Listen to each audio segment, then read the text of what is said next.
Me home to the banks of the River Tyne. Take me home to the place that I call mine. It's a place I love best, 'cause it's better than the rest. Take me home to the banks of the River Tyne.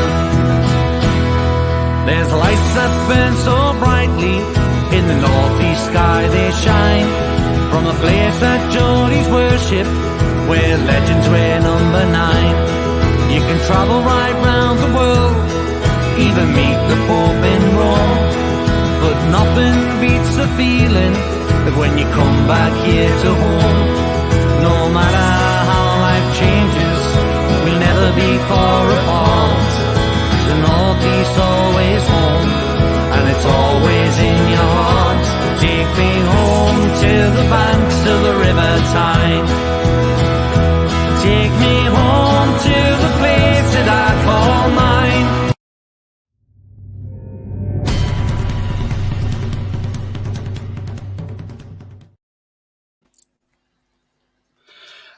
Good evening, everybody. Welcome to It's All Black and White TV, and yes, it's all things NUFC tonight. And it's you've got the Fantastic Four here tonight. So you've got myself, got Pete, got John, the man of the people, and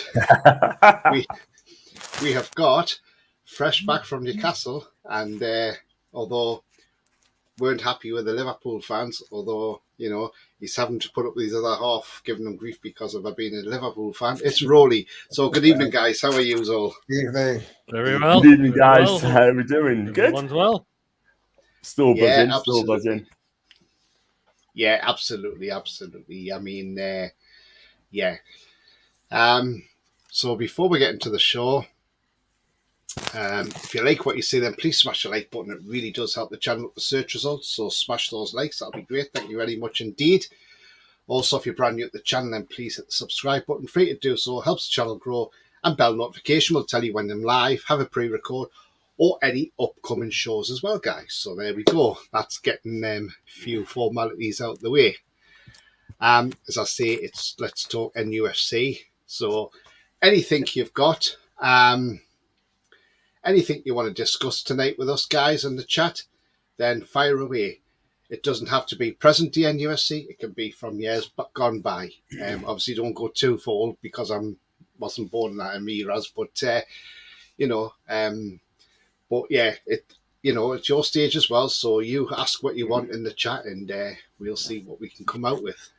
Now, I keep getting asked by people how they can donate to the channel and things like that. Okay, so with YouTube, you've got to have a certain amount of hours and subscribers and things like that. So, but there is a link in the chat there, pinned in the chat. If you click that, that'll take you to a PayPal site, which is mine.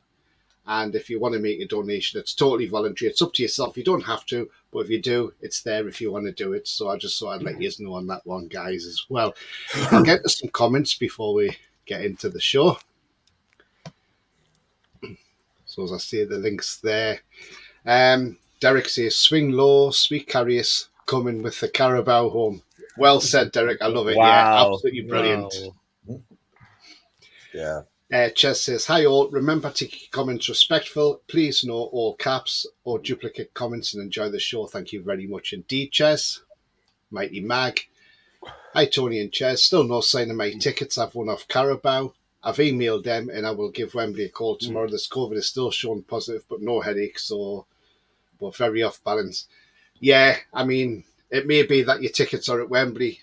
You can always give Wembley a call and see what they say, and hopefully they've got it sorted out for you. They might get, Carabao may get in touch with you tomorrow about it.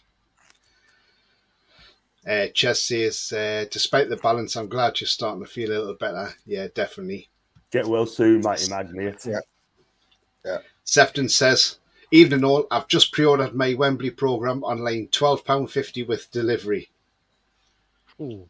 Yeah, they are pricey down there, by the way. As I say, if you buy your 500ml bottle of Coke, John, when I went to the England match, it was £4 just for a little bottle of Coke. So, yeah. So the bottle of Coke you would buy in the shop for £1.40 in Tesco's is £4. at Wembley Stadium, so beware. And you can't take drinks in, John, because they do search you. And they do. That's very strict. It's awful because you can't stick your own drinks in or anything. And you know what it is, Tony? I know what it is, right? And also I've been taught today, because I spoke to a good friend of mine who I haven't seen for a few years now, right? I speak to him. First of all, he's buzzing, I've got a ticket. That's number one. Secondly, he also says, well, if you got a ticket, look at your tickets, right? You have to be in at a certain time. I don't know what block you're in, but look at your tickets, right? I was told that you have to be in at a certain time. You could be in between 2:30 and 3 o'clock. And if you don't go in between those times, they won't let you in. And also you got to sit in the correct seat in a correct area, because they're very, very strict as well going in. But one thing I'm going to say as well, just, you don't have to drink it when in the stadium. You could always go to good places in London.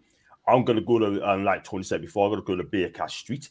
I'm going to have go to Wetherspoons there, whether it's before the game or after the game. So one of the two, I'll be there. So guys, if you check us out, right, and you see us, hit us up, and you get a photograph together as well if you see us as well.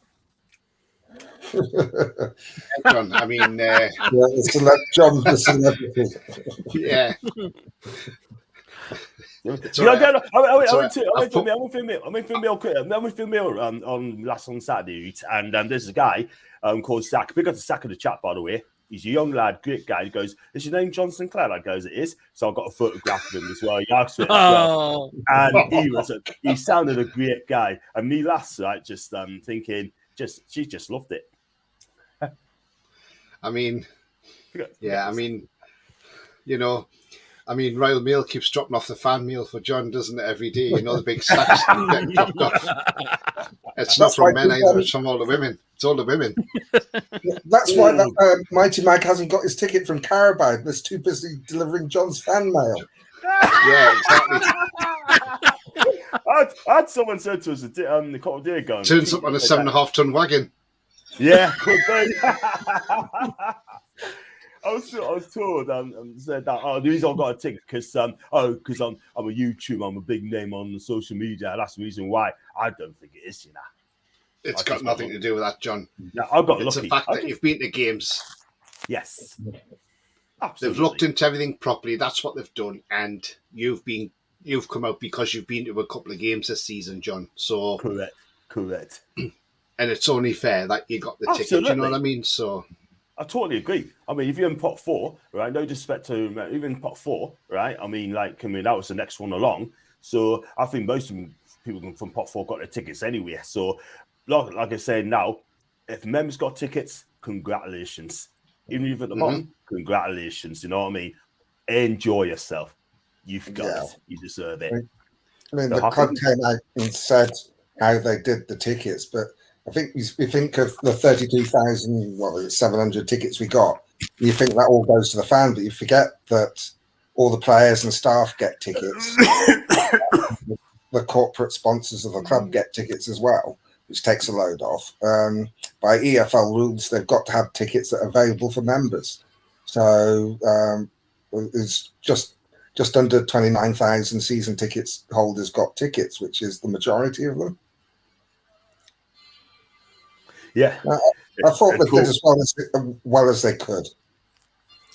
They've done the best they can. They've done the best they can, sort of thing. You know what I mean? But NUST Trust wanted it that way, and they were told to do it that way, sort of thing. Like, they were hell bent on doing it that way. But like I say, now next season, or if you ever get to the cup final again in a couple of years' time, it could be next season, whatever. I've heard people, it's not coming from me, but I think it should be all season tickets. That's not my comment, but all season ticket holders should get first choice. How to do it, I don't know. Well, if the rules say they've got to have tickets open for members, they've got to have ticket open for members, and then obviously the playing staff, the coaching staff, and the staff at St James's Park, they'll get tickets plus the corporate sponsors. It's always going to eat into the allocation, so you're never going to get all season ticket holders getting tickets because of the number of season ticket holders we've got. And it's just the way it is. fair enough. Like. Guys, if you are in London on Sunday, I was going to say Saturday there, Sunday, don't go on Saturday because you definitely won't be there, John, but go on Sunday.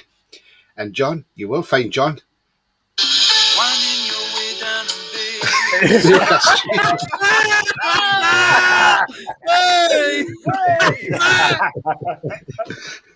It's got to be early. It's got to be early though, because I've got to go to something before. You're like, hello, Vegas.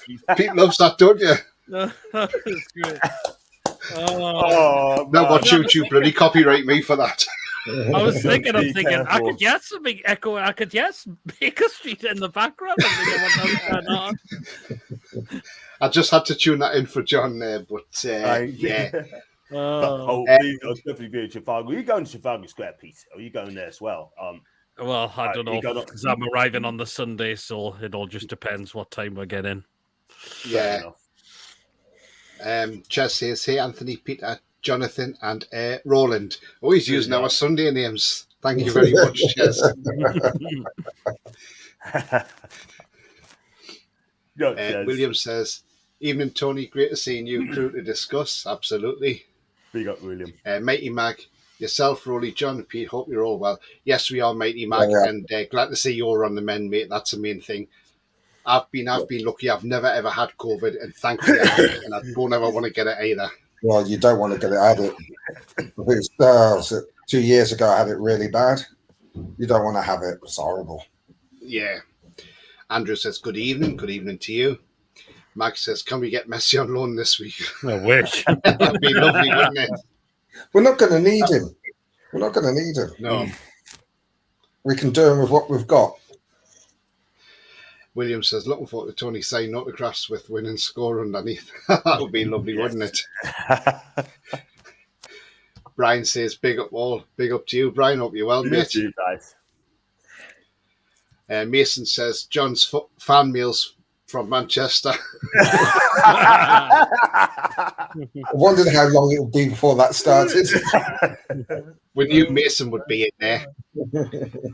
Harry says, evening all, evening to you. Harry, hope you're well, mate. Mark says, if Newcastle win the Carabao Cup, will Nick Pope get a winner's medal? He should do because he's in the competition, so he should get a winner's medal. Obviously just can't play on the day. So yeah, he can get a medal still because he can walk up with the team, but he just won't be playing. That's all. Is someone playing Jerry Rafferty's Baker Street? Yes, I did. Yes, I did. Just for John there. Yay. Paul says, I think every season I'm going to go to pre-book hotels. I think this is going to be a regular thing going forward. I hope so. Do you know what? This thing I think the other day. If the players have got this on their minds now about the cup and they've had this on their minds for the last few weeks, then I'm sorry, going forward, as a club, as we progress, this could be a regular feature, us being in cup finals. These players need to start learning how to handle this and handle playing Premier League football and switching off from cup finals until that day arrives itself. So this will be a learning curve for the players because that's what I think has been wrong with our performances in the last few games. The cup's been too heavily on their minds and the job in hand of your bread and butter, your Premier League, we've sort of lost focus with that because we're too occupied with Sunday's game in mind. Now, that's not a fault of the players in a way because, you know, they're excited, they're looking forward to it. It's the first Wembley final for 24 years for the club and, you know, they can see things are going to start taking off at the club. But they just need to, they've got to learn in the future is how to handle this, that when you're in a cup final, that but playing Premier League football, you still got to be given the job in hand and still do your best in that. And then think about the cup final when it gets to it, you know. So like see after Saturday's game, that's when you could switch focus to next Sunday. But up until then, your focus is Premier League. And I think in the future they'll have to handle that. And I'm sure Eddie Howe will get them to handle that as well. So I think that's a good point, you, Pete. Absolutely, because we have looked quite lethargic in the games. I mean, we were against West Ham, although you say that could have been a hangover. Liverpool, I mean, we completely switched off for the goals, didn't we? That was the thing. So even though we weren't too bad, I thought, but yeah, I think so far we've put all our eggs in this final so far. Yeah. Gary says, good evening, lads, and all in the chat. Good evening to you, Gary. Hello, Gary. Oh, Gary. Harry says, I think the club got it right with the tickets. They prioritised those with 25 loyalty points and those who went to the majority of cup matches. Well said, Harry. Absolutely, mate. Thank you, Harry. Well said. Mason says, you'll find John in the Man United shirt. Oh, God. Oh, come on, no way. Jess says, I thought so. Great song. Heard it very softly. Harry says, you'll find John wearing his trouble winning Man United shirt, shouting, come on United at the top of his voice. I think Mason I'm not being funny, man, but I'm one of the ball boys at Wembley, said Sefton. You would love to be Sefton, wouldn't you? Just don't give it back to Rashford or anybody. Harry says, anyone know where coaches park at Wembley and how far away from the stadium? I think the park right in Wembley Stadium, as far as I'm aware. But again, it's something that you'll have to find out the week. You'll find out more during the week, I should imagine. Sefton, I'm very gullible, mate. Are you serious? Jodie's in the chat. Evening all. Evening to you, Jodie. I hope you're well. Just try and catch up with these comments. Jodie says, if Dubravka is getting a loser's medal for Man U, surely Pope will be getting a winner's medal. Yeah, absolutely, he will do, yeah. Yeah, because Dubravka won't even get a winner's medal when we win the trophy. He'd get a runners-up medal, though, with Man United. If Newcastle win, Dubravka doesn't get a medal, but if Man U, he does, yeah, absolutely, William. Even if Man U lose, he gets a runners-up medal. So all the team can laugh at him and say, ha, we got a winner's medal. Matey, man. All we need is a bit of ABBA next Waterloo, John on the karaoke. Go and sing Save Me Life. Gary says, John, can you remember the song Paul always us to play for fans of the tune? I think I remember that, actually, so that was really fun. I'm not sure if it's on the Horseman show, but, you know, I think was it Pete? You go along with that? I think it might be. Might have been, yeah. Might have been.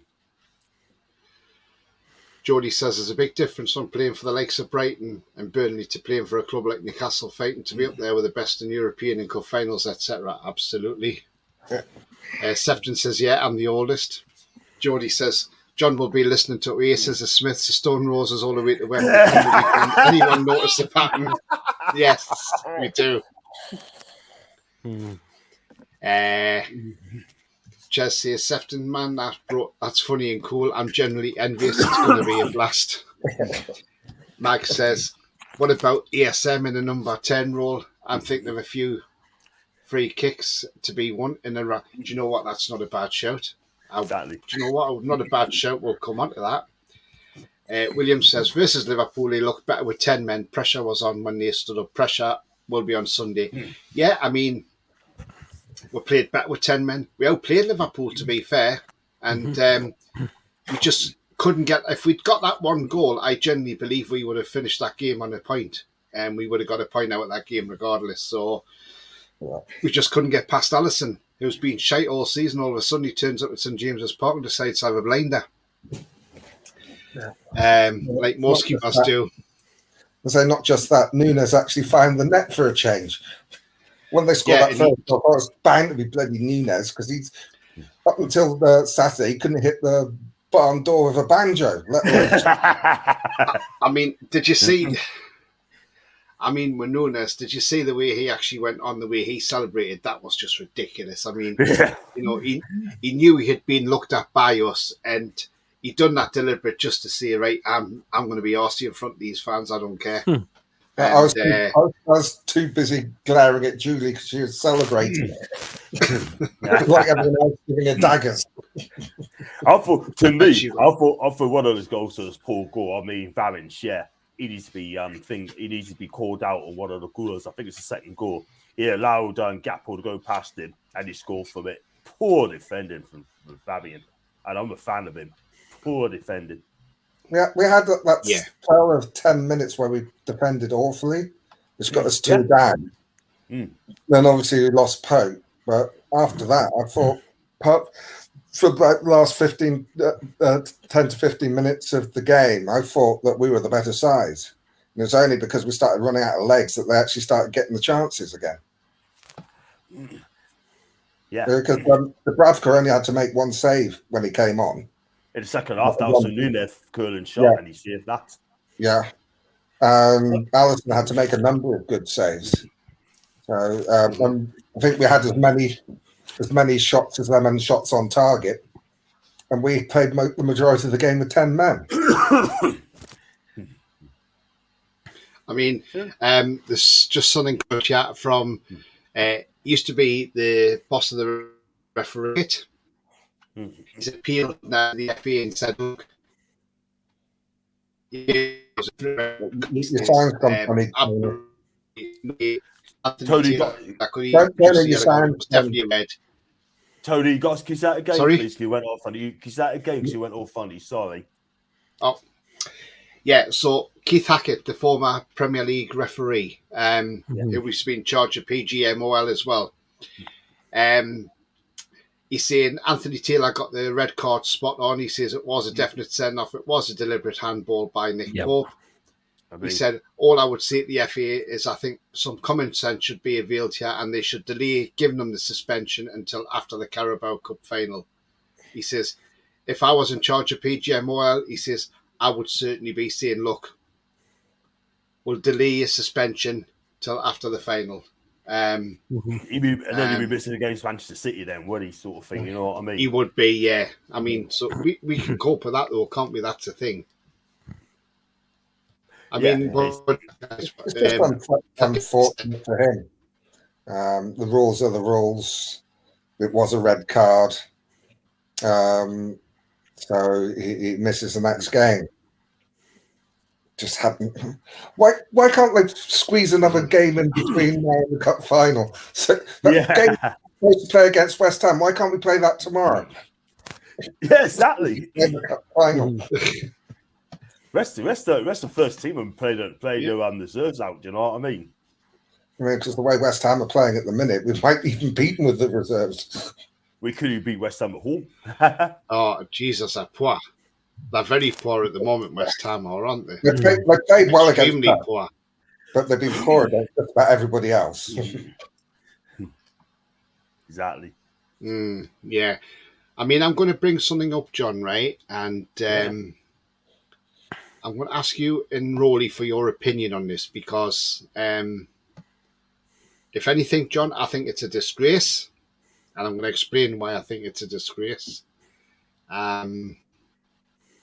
Because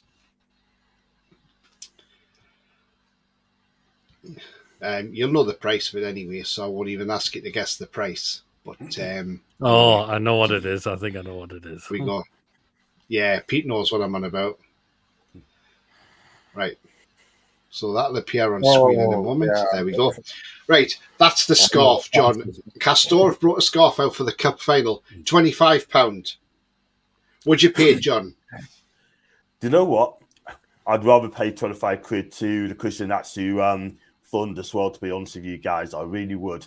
That, to me, it's a slap in the face. Shocking. I think that was absolutely disgusting. Honestly, real talk. And 25 quid for that? Who's going to pay for that? I mean, that is shocking, guys. I'm sorry, but I suggest and discuss, just get rid of it. Stop the idea. Reed. Yeah, you want to get a scarf, Reed. Go and get the proper Newcastle scarf. You can get a Carabao Cup final on the top, Newcastle United, or you can get different one as well. Cool, but that is absolutely shocking. I'm sorry. And whoever pays for that needs to get the heat shake. Because I'm telling you something now, that is absolutely shocking. 25 quid for that. Pay 25 quid for the Christian. Disgusting. Shocking. The thing about it, you can get better scarves for the cup final. Right. Is it back page? I think is near the ground. Yeah. Yes. Yeah. This is going to be scarves. I get free plug here. I'm going to share something with you guys now, okay? And everybody in the chat now. Obviously, at the weekend, was Sir Bobby Robson's, what would have been Sir Bobby Robson's 90th birthday. Now, if you remember back in the first time we went down to the Championship when we played Ipswich, we went to Ipswich and they had a special thing. They had a half and half scarf sold at Ipswich for the Sir Bobby Robson Foundation. Now, I've said to people I've gotten one of these before, and I've got one. Now, at the time, you couldn't get these scarves because they sold out, because Newcastle fans were buying them when they got down to the stadium at Portman Road and they were snapped up. And I remember going on the website of Ipswich Town and seeing if I could get a hold of a scarf.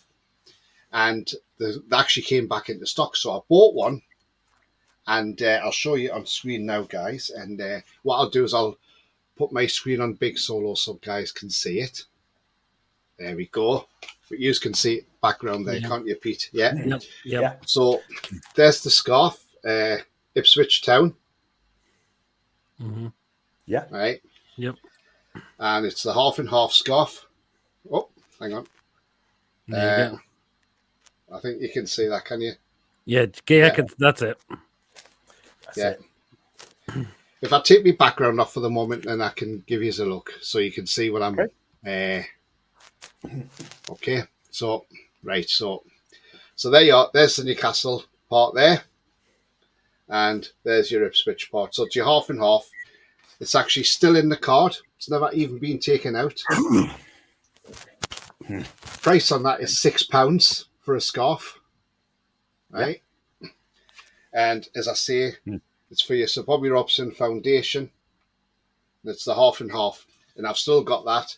And that's since I bought that back on that 2009-2010 season. So it was 2010 I got this scarf.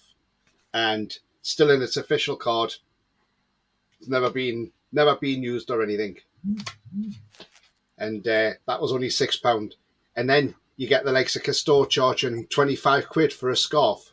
And yet this is probably more, no disrespect to Castor, but this is probably more momentous than what they've brought out. And at least that looks better quality than what Castor have brought out. What do you guys think of that scarf when you've seen it there? That's good. Like, I really like good, that. I really like that. £6.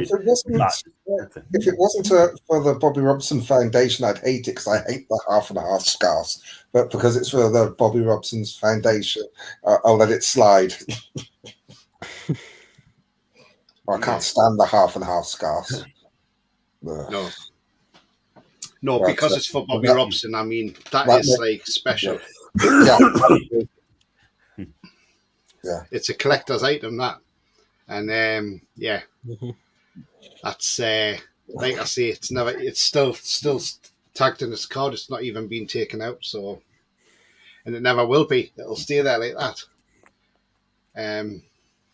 But yeah, I've had that since what you say 2010. So you're talking 13 years, and I've moved house a couple of times. So yeah, it's been with us a few times. But yeah. I'm just going to go into some comments and see what people have got to say about them. So I think people won't be like about them scarves.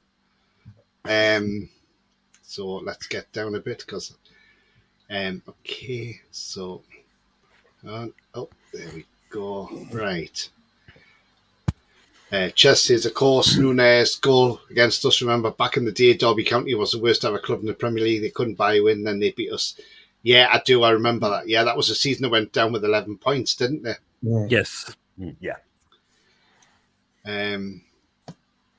William says, what are the lads' favourite players now and over their time supporting the Toon? Oh, right. I'll tell you what I'll do. I'll put that star for a moment and we'll get through some comments and then we'll come back to these questions. So I'll start some questions if I see them and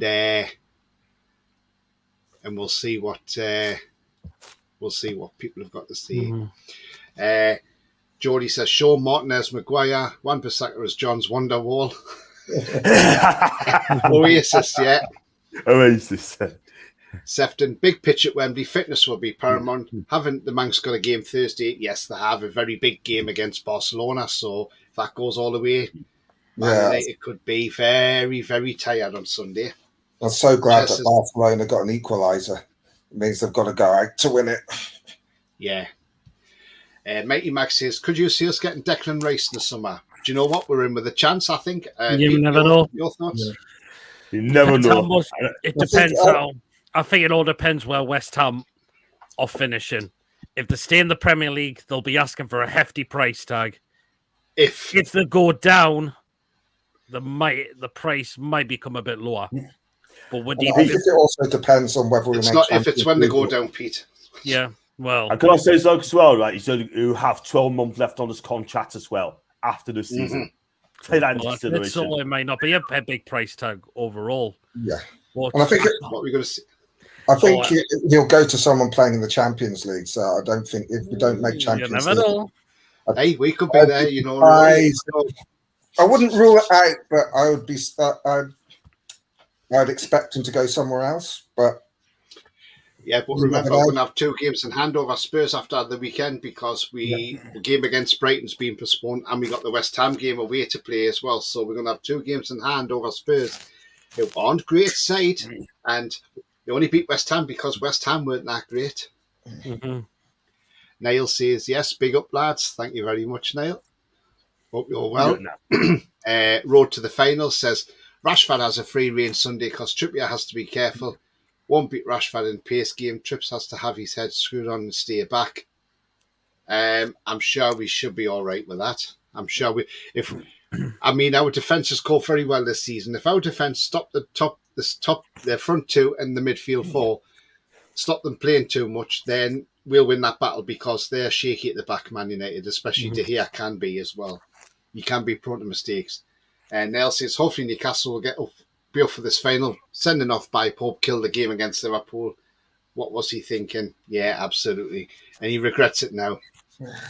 Yeah, Harry says, I've always said that a keeper is just as good as a defence in front of him. If our defence is solid, I think Karius will have a decent game for us. Yeah, absolutely. I mean, there's another rumour going around. Should we go and get Ben Foster out of retirement? No. No, not now. I think Foster was prone to mistakes during his last season. Yeah, a lot.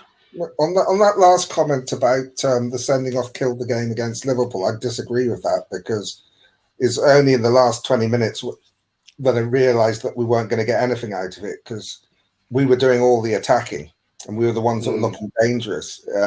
If Alisson hadn't made at least 3 really good saves in the game. A couple of them after we were 2-0 down. As you said earlier, if we'd got 1, I think we'd have got a second because Liverpool weren't that great at the back. They weren't. Yeah, so it's when we made all the substitutions, that's when you think, well, he's thinking about Wembley now because it doesn't look like we're going to get it. And it's the right move, I thought. Yeah, absolutely. Niall and Ches talking to each other there. Ches says, please hit those likes and consider subscribing if you're new to the channel. Thank you very much, Ches. Harry says, at least Dick Turbo wore a mask and about the story. Well said, Harry. Oh, give us a goss, says Brian. Oh, yeah, that's what you were waiting for. Harry says, I would rather shop at the independent shop like the back page for $11.99 for a scarf than give Castor 25 quid for that. Absolutely. Absolutely, Harry. I got my scarf there on Saturday. Wasn't a cup shocking, final, says Sefton. What's wrong with that, says Brian. He says, oh, yeah, the price is shocking. Yeah, absolutely. It's disgraceful, isn't it? Road to the final. I saw all crap post on Facebook. At least some players didn't have Castor on. They had cup final gear on. I don't know. I've not seen it. Jason, hi to you. He says, shocking that is. Absolutely. Yeah. I mean, Brian says he likes the scarf, but I don't like the price. If it was half the price, then people may buy it. But, I mean, I've got a Newcastle scarf, which I bought last season. That was 15 quid from the club shop. So they're just trying to make money out of a cup final, and it's disgusting. Castoria, I'm sorry, but they're bringing out far too many different tops. They bring out too much stuff. To me, it sounds like Castor's being pushed out the door, and they're trying to make as much money as they can before they've gone. Paul says, off topic, but have you noticed that Neville never talks about human rights issues in Qatar since they're after Man U? Yeah, you're absolutely right. And also, guys, as well, breaking news came out early tonight as well, just before 6 p.m. John Henry, the Liverpool owner, has come out and said Liverpool is not for sale at any price. The only thing he wants to welcome is people who want to come and invest in the club, but he is not selling Liverpool. So John Henry is going nowhere. So there you are, guys. That was the breaking news tonight. Mag Debate says, I think this game will be won in the middle to win the midfield battle. Rattle Casemiro, he has a bad temper. Absolutely, that's what I've said. Rattle him and you may get somebody by the scruff of the neck and then he'll get sent off again. But he could do that against Barcelona as well. But then the only thing is, you wouldn't be banned for the weekend, though. Chess says that half and half is a collector's item. Frame it, mate. Absolutely. Jody says Ipswich do a lot more in terms of scarves and programs than we do when it comes to Sir Bobby. Plus, the percentage goes to the foundation. Absolutely. Ches says agree with Rolly only because it's for Sir Bobby Robson. About half and halves. Yeah. Matey Max says Castor is just junk. I won't buy anything. That reminds me too much of Ashley. Yeah, we don't like to mention his name. Trying to cash in, they know they're going at the end. Yeah, absolutely, Brian. Absolutely. I wonder how much it would be worth now, Tony, the scarf. I dread to think. I don't know. But I'm not selling it, so don't even ask. Jody says half and half scarves kill the game, but when it's a special association like a testimonial to remember a legend like Sir Bobby, they are great. Absolutely. Yeah. You see, the thing is, when they were selling them, Newcastle fans snapped them up. You couldn't even get a program from that game because they got all snapped up by like Ipswich and Newcastle fans because everybody wanted a bit of history because it was a special game because obviously two clubs who Bobby Robson managed playing in the same league together. And and it'll always be that way now, I think. And to be fair, I think now we're Ipswich fans. I mean, I remember in that season when we were unbeaten at home, but we now lost it to Ipswich on the last game of the season because Connor Wickham put them 2-1 up.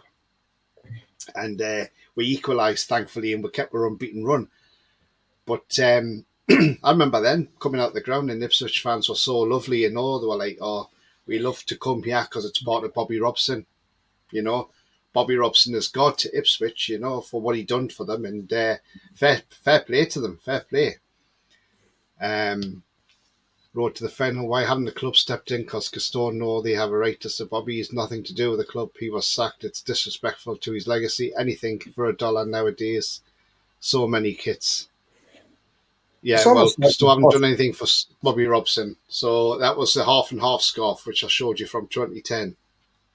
Yeah, but I mean, Castor seemed to bring out a new strip when the wind changes direction. It's just ridiculous. Yeah, the limited stuff, which is. Jody says, I'm not surprised Castor jumped on board when Ashley was on that. All they do is milk the fans. There's been more shirts this season. Do you know what it is, Jody? You're absolutely spot on. Yeah, you are. And I just think it's absolutely, yeah. Jody says, Wilson or Isak versus Man U. Who would you start? Wilson for me. Do you know what, Jody? I'm not so sure. I think I'd rather start Isak. Bigger pitch at Wembley. Isak's got more pace, and he poses different problems as well. Yes, he does. So I think I would rather have Isak starting. To be fair, bring Wilson on as a sub maybe, but that's about it. I think. So Isak on for me, says Mighty Mag. Ben Foster turned Newcastle down because it was too far to travel. I remember that. Remember that. Yes. Yeah, we remember that well. Harry says, Wilson has Wembley experience, so he knows what to expect. I'd say Wilson, says Harry. Yeah. Not a bad point as well. Road to the final. I have a question for you and the others. We get an average of 14 goal attacks a game. We barely put any away, like at Liverpool. Do we need new attackers this summer? Murphy and Fraser to go. Yeah. Right. Yes, we do need new attackers. We need the team sorting out in the summer, and I'm sure the owners will look to sort the team out in the summer. But you can't just get rid of players just like that, because the problem is Murphy. He's on a big contract. Who is going to buy Murphy? And who's going to take him on in the Premier League? Nobody. Championship, yes. But who's going to pay his wages? Nobody in the Championship. So that's the problem there and then. You've got the problem is your former owner.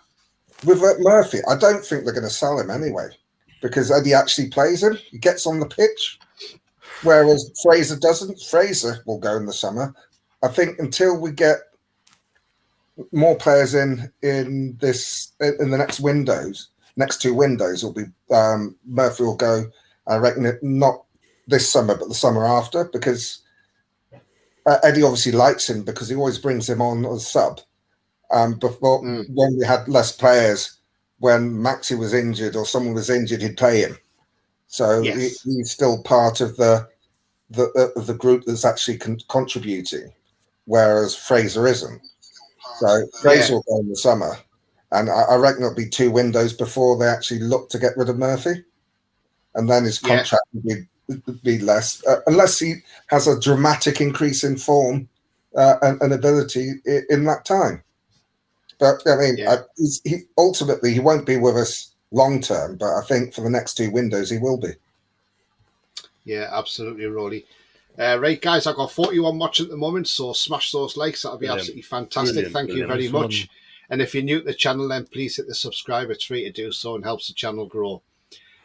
Foxy says, let's be honest, Ten Hag has Man U looking great, even with Casemiro missing. They've looked threatening away at Barcelona last week, and Barca have the best defence in Europe currently. It's a very tricky game for Man United on Thursday. Yes, it is. And this is what I'm saying, Foxy. This could go deep. This could go extra time. This could go penalties even. And the thing is, Man U, they've only got Friday and Saturday to get sorted out before the Sunday game. So, and they've got to travel to London as well. So it's like, they haven't got a lot of time to turn around. I mean, the thing I'd say about Man U, attacking Rashford is obviously the main threat. But defensively, then they just look all over the place. I think they'd have, if they didn't have De Gea in goal, I think they'd score a shed load more goals than they already had, because he's a class keeper. But look dangerous going forward. But when Leeds, when they beat them the other week, Leeds were all over them and couldn't score, and then they got two late goals to win it. I think we can cause them all sorts of. I think that's one of the reasons that I like having Isak starting rather than Wilson, because he causes different problems. He'll drag people wide.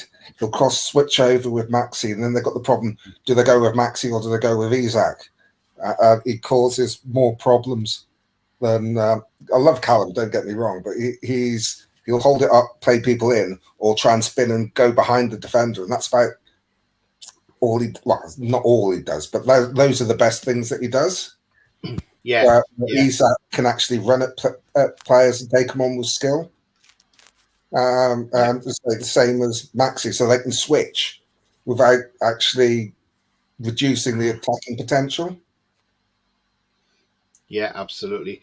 Harry says, ridiculous how Castore milk the fans, especially given that on a match day there's a food bank opposite the club shop. Absolutely. I mean, going back to the Man U thing, I've seen some Man U fans saying, oh, well, Ten Hag might play a weekend side on Thursday. Well, no, I don't think he will, because I'll tell you why he won't. Because when you're playing Barcelona, you are playing one of the European giants. You are playing one of the greats in the game. When you are playing Barcelona, you want the bragging rights. You want to be beating Barcelona. You don't want to be losing to Barcelona. You want to beat them. And you want to beat the best. And yes, we know Barcelona aren't the greatest at the moment because they're in the Europa League playoff with Man United. But Barcelona are still a threat and are still regarded as a massive club worldwide with a massive fan base worldwide. And do you think Ten Hag is going to play a bunch of kids or a weekend second string side against Barcelona and maybe Man United get 5 or 6-0 off them? No chance is he going to do that. He wants to win the Europa League. Given the choice, which would you rather win? The Carabao Cup or the Europa League? You win the Europa League. Yes. Yeah, absolutely. That's exactly why. Because I mean, apparently, if you win the Carabao Cup, you get about the prize money for winning the final is about £100,000. Yeah. It's tiny compared to the Europa League. Yeah, absolutely. Lee says, just can't wait to get Adidas back on the kits better all around for that. Absolutely. Jake says, Shearer to come on and score the winning penalty. That would be fantastic. Lee says, heard you got your ticket for the final, John. Nice one. Thank you, Lee. Thank you. And, I'm in the Wembley club. And there you go. Thank you. Geordie says, start Wilson, play high intensity pressing, lower Man U's fitness levels, then stick Isak on to finish the game off during the second half. Do you know what? That's probably not a bad shout either. I'm sure Eddie Howe will have it sorted out. Lee says, 2 new strikers for summer. I think so as well. I'd love to see Osimhen coming off Jalovic as well, one of the two. I think Osimhen, it'd be tough, very, very tough, because I think he ended up going to Chelsea, if anything. Jalovic could be gettable, right, because Juve are in so much debt and they need to get rid of their best players. And Jalovic, for me, if he's available, I'd take him, because this guy is a fantastic player. He can drop off, he could pace, hold the ball up as well, good in the air, and he's got that lovely left foot as well. I think he fit the Premier League, no problems at all. I personally think we'll only get one striker in the summer. But it would have to be a name. Or that guy, Rasmus Kirkland, where his name was at Atalanta. I cannot pronounce his name, but that guy at Atalanta, 20 years old, 6 scores, 2 assists.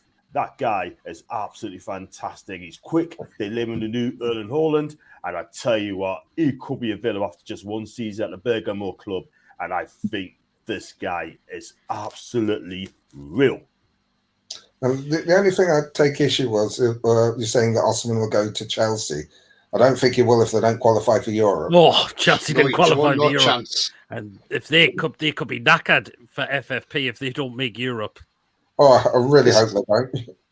This is why I'm hoping Chelsea don't make Europe. I've said this for a few weeks now. I don't want Chelsea making Europe because I want to sit back and I want to see how these players, your Enzo Fernandez, the other players in that club, the Badia Shields, how they're going to react when there is no European football next season. Do they want to stay at Chelsea? No.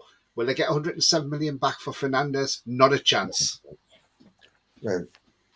Not a chance, Tony. But that name I'll give you is Rasmus Højlund, Danish international, 20 years old, 6'4", like I said, 6 scores in 19 appearances at Atalanta, cost them 70 million euros, 15 million quid. He could be available in the summer because there's plenty of clubs after this guy. And I think if he's available and this guy is quick, he's a finisher, he's got the mold of Erling Haaland as well. And this guy is taking Atlanta by storm, the furthest area. And if he's available, get this guy in. Yeah, absolutely. Sounds interesting, John. We'll keep our eye on that one. Magda Bates says, big J7 to rattle Casemiro, job done. Yeah, why not? I was going to say, go back to Chelsea. They look nowhere near making Europe at this rate. I'm sorry, but if you're getting beat off a poor bottom side Southampton in your own backyard, what does that tell you as well? Yeah, absolutely. And apparently I've heard it could take, they might have to pay Potter off millions if they are to sack him. It could cost them millions. And that would counts against FFP as well, managers. 5.5-year contract you signed for as well. They would have been better off just hanging on to Thomas Tuchel. Would have been better off hanging on to him. But also I heard Pochettino's name's been linked as well. And I tell you, I don't think he'll go to Chelsea. I think he ended up going to Tottenham. But whoever goes to Chelsea, right, has got a problem because you're not going to get that much time at Chelsea Football Club. You're not. They got too many players at the club, and that Tar Boys trying to create that football club like an American football. 56 players. It doesn't work in the Premier League. I'm sorry, but they were in dire straits, man. And you know what? I love to see Chelsea fail. I really do. I really do, guys, because at the end of the day, like Tony said, they're already acting, they're already going, they will not make Europe, let alone Champions League. Yeah. What can I say, man? Exactly. Murphy only gets on the pitch because we have no one else, says Paul. Which is true. But,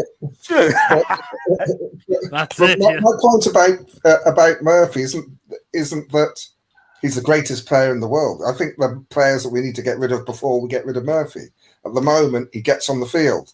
Next season, I hope he doesn't, because we'll have better players. And then at the end of next season, we can move him on. Yeah. Jody says, I think Murphy's a fringe player who already exactly rates. I think there's another 2 or 3 more seasons yet. Once we become a Champions League club, Murphy will be off, in my opinion. Yeah, absolutely. Yeah. Jason says, still think looking at 80 million for him. It'll be for Rice. Yeah. Jody says, can Nick Pope go on loan to Blythe Sport and see out his red card and be back for the final? I'll tell you what, though, I can't see it, because if he goes there, then if he comes back, then he's going to take he might not get it on time. I don't think they can actually do the transfer anyway, because it's outside. It'd have to be an emergency goalkeeper loan. So yeah. We need Manu to get a few injuries on Thursday and cards. And then penalties would be canny. Yeah, absolutely. To be honest, Ryan says we're not underestimating Leo. Yeah, but we don't need them to get injuries. We just need to play our best game. If we play as well our normal game and finish our chances, we'll beat them. Yeah, absolutely. This isn't like 99 and 98 and 99 where we went in thinking, well, they've got to be at the worst and we've got to be at the best for us to even stand a chance of winning. This one, we go in with a team that's capable of winning whatever team Man United play. Yeah. Not saying that we will, I hope we do, but we're capable of doing it. Yeah. That wasn't the case in the last finals we went to. So when we played 98 Arsenal, they were going for the double. 99 Man United, and they were going for the treble. So those were 2 teams at the top of their game, and they were far better than us. This Man United side isn't better than us. No, really. Yeah, absolutely. And what I will say, if anyone, what Shearer came out as well, he came out and said, well, if Nick Pope is going to sit out the final, then so should Sabitzer, because he should have been red carded. Oh, God. Yes, 100%. I'll post out a tweet today. I mean, if I can sort that out, if Parton going to get involved with that tackle, then they must just scrap it all together. No, scrap it all together, guys, because that is a red card all day. The ref was very, very close to that, and he bottled it. And it was knee high as well. I only saw it this evening, and that's a straight red. Caught him on the knee. Can't go that high, I'm pretty sure you can't. Yeah. Everyone says, I mean, when you go sort of like above the ankle, that's a red card, let alone the bloody knee. Apparently, Gary Neville said he said something, and I'm just thinking, I forgot what it was, but it was on the lines of you were saying what a load of bollocks he's talking there. I'm sorry, but that is dangerous. Yeah. The studs are showing as well. What about Fabinho as well on Ferguson against Brighton in the cup? Yeah? Yeah. There you go, guys. They got sent for that. Never got sent off for it. And look at that.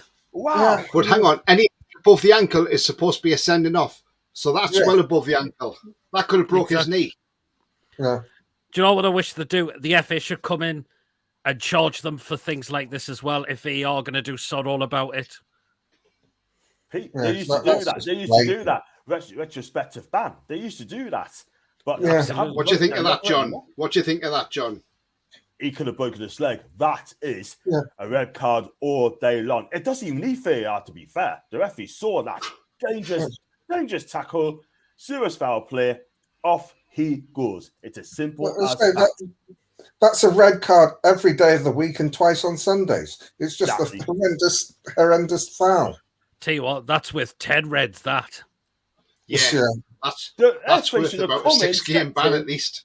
Retrospect that. Because I'll tell you something now. Had it been Joe Linton did that, or Bruno done a tackle like that, they will be off. I'm telling you.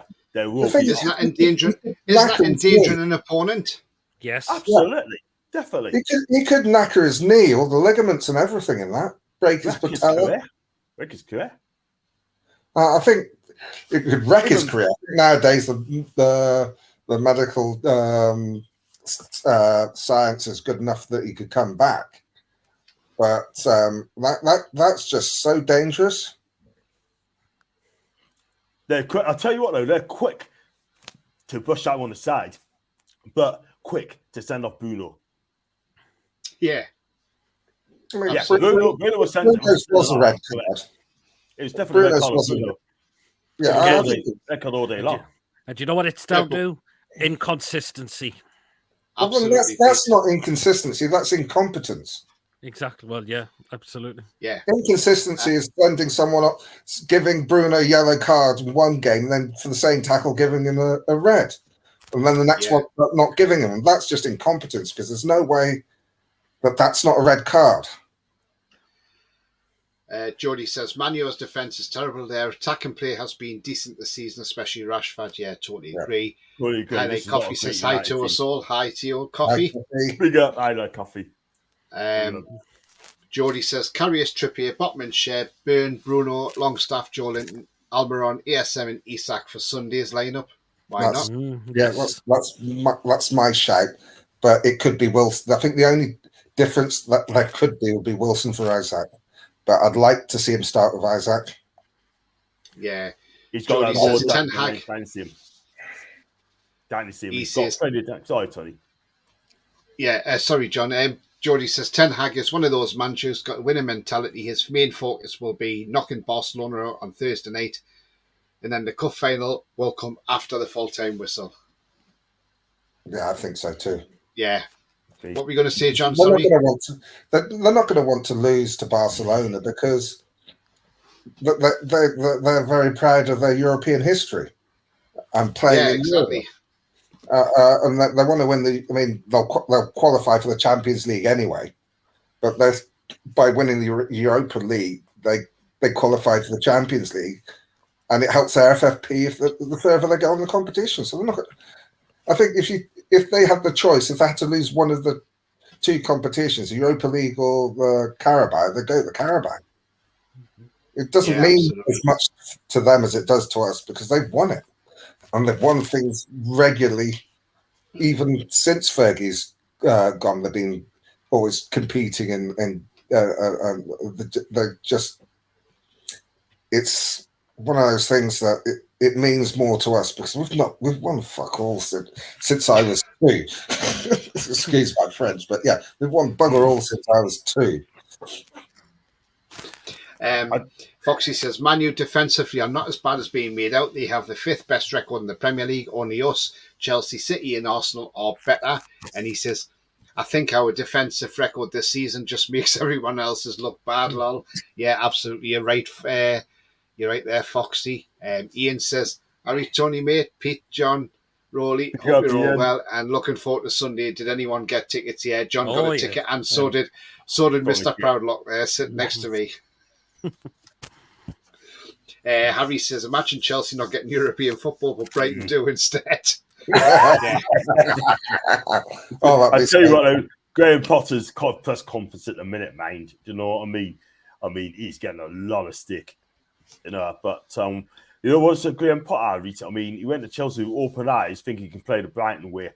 But the trouble is, these Chelsea players are a big elephant compared to Brighton. Yeah, I mean, they're big names there. They got strong personality, and I just don't think Graham Potter can do that. I don't think an English manager can go to Chelsea and manage that team. I'm telling you. But again, they should get Tuchel back, or they're gonna have to get someone classy like a Diego Simeone in the summer. And I tell you what, all that will change. I'm telling you. Foxy says Chelsea's issue has been scoring goals. They've scored less than second bottom Leeds. So there you go. I mean, I think that there is an English manager that could sort out Chelsea, but they're not having him. Exactly. Exactly. They've got Aubameyang, who's just completely finished. Havertz, he's shit. Oh, he is. 75 million quid they paid for him. Broja's out for the season, isn't he? Yeah. Yeah. He did his cruise ship. He cost 35 million, Pete, sorry. He cost 35 million, sorry. Havertz. I tell you what, though, that guy, if I was a Chelsea fan, I would just say get rid, because that guy is not good enough. I'm telling you. He is just hot and cold, that guy. I'm telling you. He's got the talent. I think that Fofana up front on Saturday. Yeah. I always chuckle when people talking about Premier League players saying that they're not good enough, because you think, well, how many players are there in the Premier League? You've got to be pretty damn good to be able to play professional football, let alone play in the Premier League. But I know the point that you're making. It just always makes me chuckle when I think about that. Havertz has been playing well, so I mean, Chelsea fans are on his case. They really are on his case. Yeah. I mean, there should be. I mean, Havertz should score a lot more goals than he does. Absolutely. And also, he's a diver. He's a cheat. Eddie House Black and White Army says Chelsea owner lost the plot, sacking the serial winner Thomas Tuchel and replaced him with Potter. Absolutely. Mighty Mag says, anyone seen the tweet about Rafa to Leeds? I haven't seen that. I think TalkSport tweeted that out. No, I can't see him going there. Ian's got the final. He can't miss that one. Mason says Blythe can sign players whenever they want, because the National League North, the league Blythe are in, can sign whenever they want to. They're not involved by a transfer window, so that's fine. But yeah. But then he couldn't come back to us, because then he's played for 2 clubs, hasn't he? So, sorted. Yeah. Eddie's Black and White Army says, if Man U lose a final, it would be a massive disaster from a pundit's perspective, as we are massive underdogs, which I think will work. Do you know what? That's the thing. They're all wanting the Man United to win this, but you know what? Don't listen to them, guys. Don't listen to them. Brian says Bruno wasn't even half as bad. No. Jody says how Bruno got sent off against Southampton, but the Man U player didn't get a yellow. Just shows how far up the pitch. Didn't get a yellow? That's what I don't care. They didn't give him a yellow as well. Yeah. But, I don't understand why they have us as massive underdogs. Is it because Pope's not playing? But again, if we defend how we have done the most of the season, Karius won't have much to do. Sefton says Rafa has expressed an interest in the Leeds job, according to TalkSport. Or Talk Shite, as they're better known. Yeah. David says, how was that not a red? Absolutely. That's a good fit for Rafa, says Brian. Yes, it is. It would be. Sefton all day long a red. Paul's in the chat. Hi, Paul. He says, sharing the show, Tony. We'll be back after it's shared everywhere online. Lovely. Thank you very much indeed for your support, my man. Ian says foot was planted as well. Yeah, absolutely, Ian. It was. I'm just trying to catch up with some of these comments, guys. Ches says, Sefton, if that's true, it's going to be a drastic change to Leeds still. Not sure their fans would welcome it. Yeah, but if he keeps them in the Premier League, that's a different matter, innit? Yeah. So, if it's good, my advice to Leeds fans is, if it's going to be Rafa, Leeds, back him, yeah, because this guy is a winner. Yeah, and he will keep Leeds up if they believe in this guy. Do you know what I mean? He will change his style. He didn't stand a chance for Everton. No chance against Everton. But at Leeds, you've got to back Rafa if he's there, because he will keep you up. Yeah, he said Eddie's House, Black and White Army says that's a red card at any level because it's Man United, it's deemed acceptable. I think Leicester should make a song and dance. Totally agree. I like Coffee says some Man U fans online saying they've been starved of trophies. Oh, what a shame. What about how long us? have we Haven't gone without a trophy? Exactly. Yeah. Starved of trophies. We haven't won trophy 54, 54, and United haven't won for 6 years, something like that. And he goes on to say Manchester United need to win the Europa League and try and get that European reputation back, like Liverpool, PSG, and Real Madrid all have. So the League Cup is in their way, in my opinion. He says, could well be. Ian says, good on you, Pete and John. You got you sorted. Eddie says, Steve Bruce would do an excellent job at Stafford. His class should get him. Well, all these people said that he's a good manager. Well, yeah. Well, tell him to go and take another job then if you think he's that good. Jody says, Brucey Ball at the bridge would be a decent move. Where's all and then these? Ches. Why isn't he in the running for any jobs? Because he's not a good manager. And then Ches says, Bruce is a family man too, so he has to be a great manager. Hey, Tony, there's a guy, there's a channel called, I've got to say, Chelsea Fan TV, right? I mean, look, there's a guy called Lewis, Carefree Lewis. Oh, yeah? Lewis.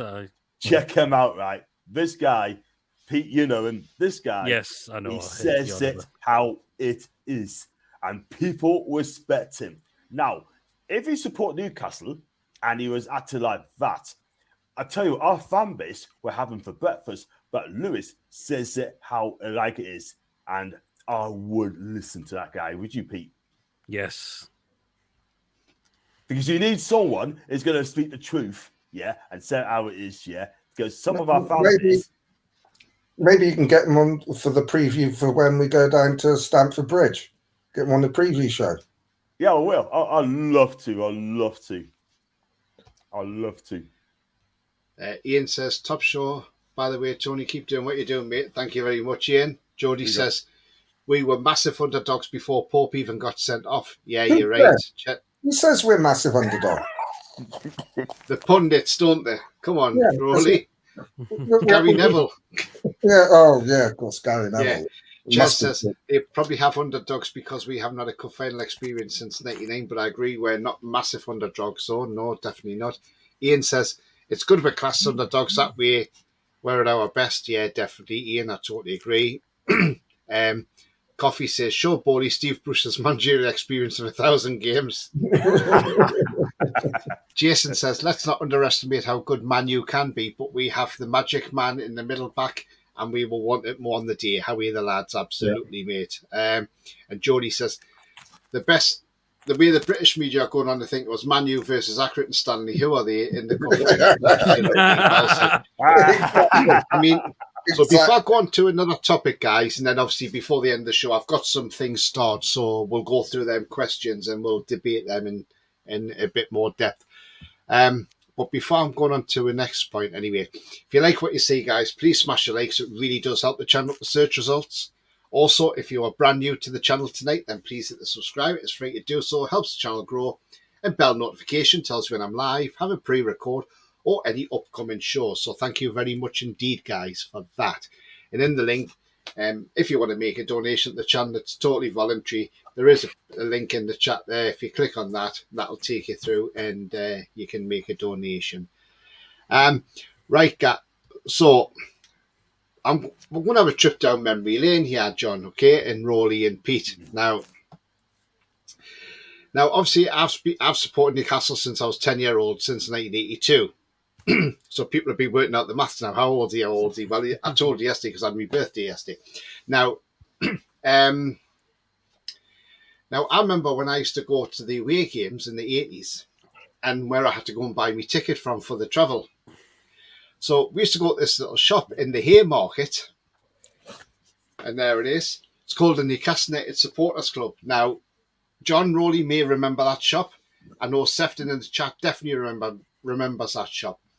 And that was a great little shop on Percy Street. I mean, what a shop that was. And it had, well, as you can see in the window there, it's got all the memorabilia and everything in there. But it was great because you went in there, you know, you got your bus tickets for the coaches. And, I mean, John Rowley, I'll start with you, John. I mean, obviously, I can't ask Pete because Pete wasn't born when that was around. But John, John, do you remember that shop?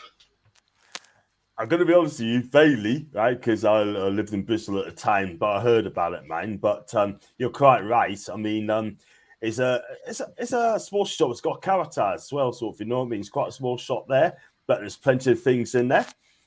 But looks a decent shop there, and I haven't been there before. I'm not going to lie, but you know, it sounds interesting, mate. Yeah, so yeah. Rolly, do you remember it? No. I'll say I'm not born a Geordie. I've never lived up there. I've only been a few times for matches. So it's only really this season I'm starting to know my way around the city. But it looks a bit like the back page in the way that it's set out and that sort of thing. It sounds like it would have been a fascinating shop. Yeah, it was opposite. I think if I remember rightly, I vaguely remember. I think somebody may put me right, but I'm sure it was just opposite Eldon Square where the buses used to go into the concourse underneath Eldon Square. Because they used to have the buses going under Eldon Square. They don't go under there no more now because you got the main bus station. But you always had you had the Haymarket bus station there, but you used to always get the buses going under the concourse. And Shat was just opposite there, if I remember rightly, where it was. But yeah, brings back memories. And I mean, they used to use a company called Armstrong Galley. And I've been on many of these buses to away games. You know, I'll give you a memory of one of the away games I went to. It was 1992. Went to Field Mill to play Mansfield Town in what is the League Cup. It's the Carabao Cup now, but at the time it was a League Cup. And we were playing in the first round, and you actually played 2 legs in them days in the first round as well. And this was the second leg at Field Mill with Kevin Keegan's team. And obviously had the likes of Sheedy in that playing. And we drew 0-0 away to Mansfield. Yes, 0-0.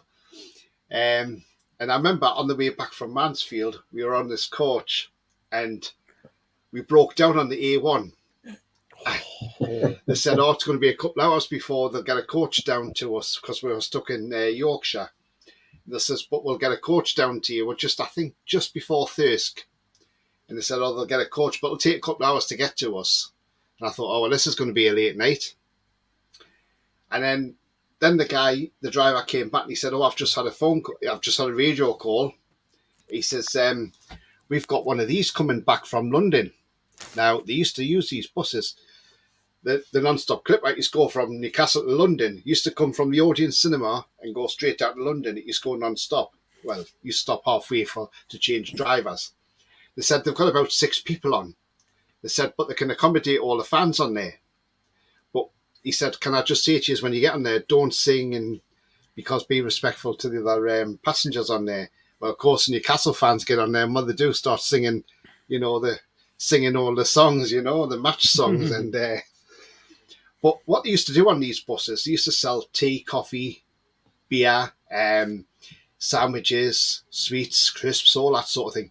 And the 2 drivers, it would be their own stock. So technically, whatever they made on the bus, they used to share between them. And they actually sold out by the time the bus even reached Darlington.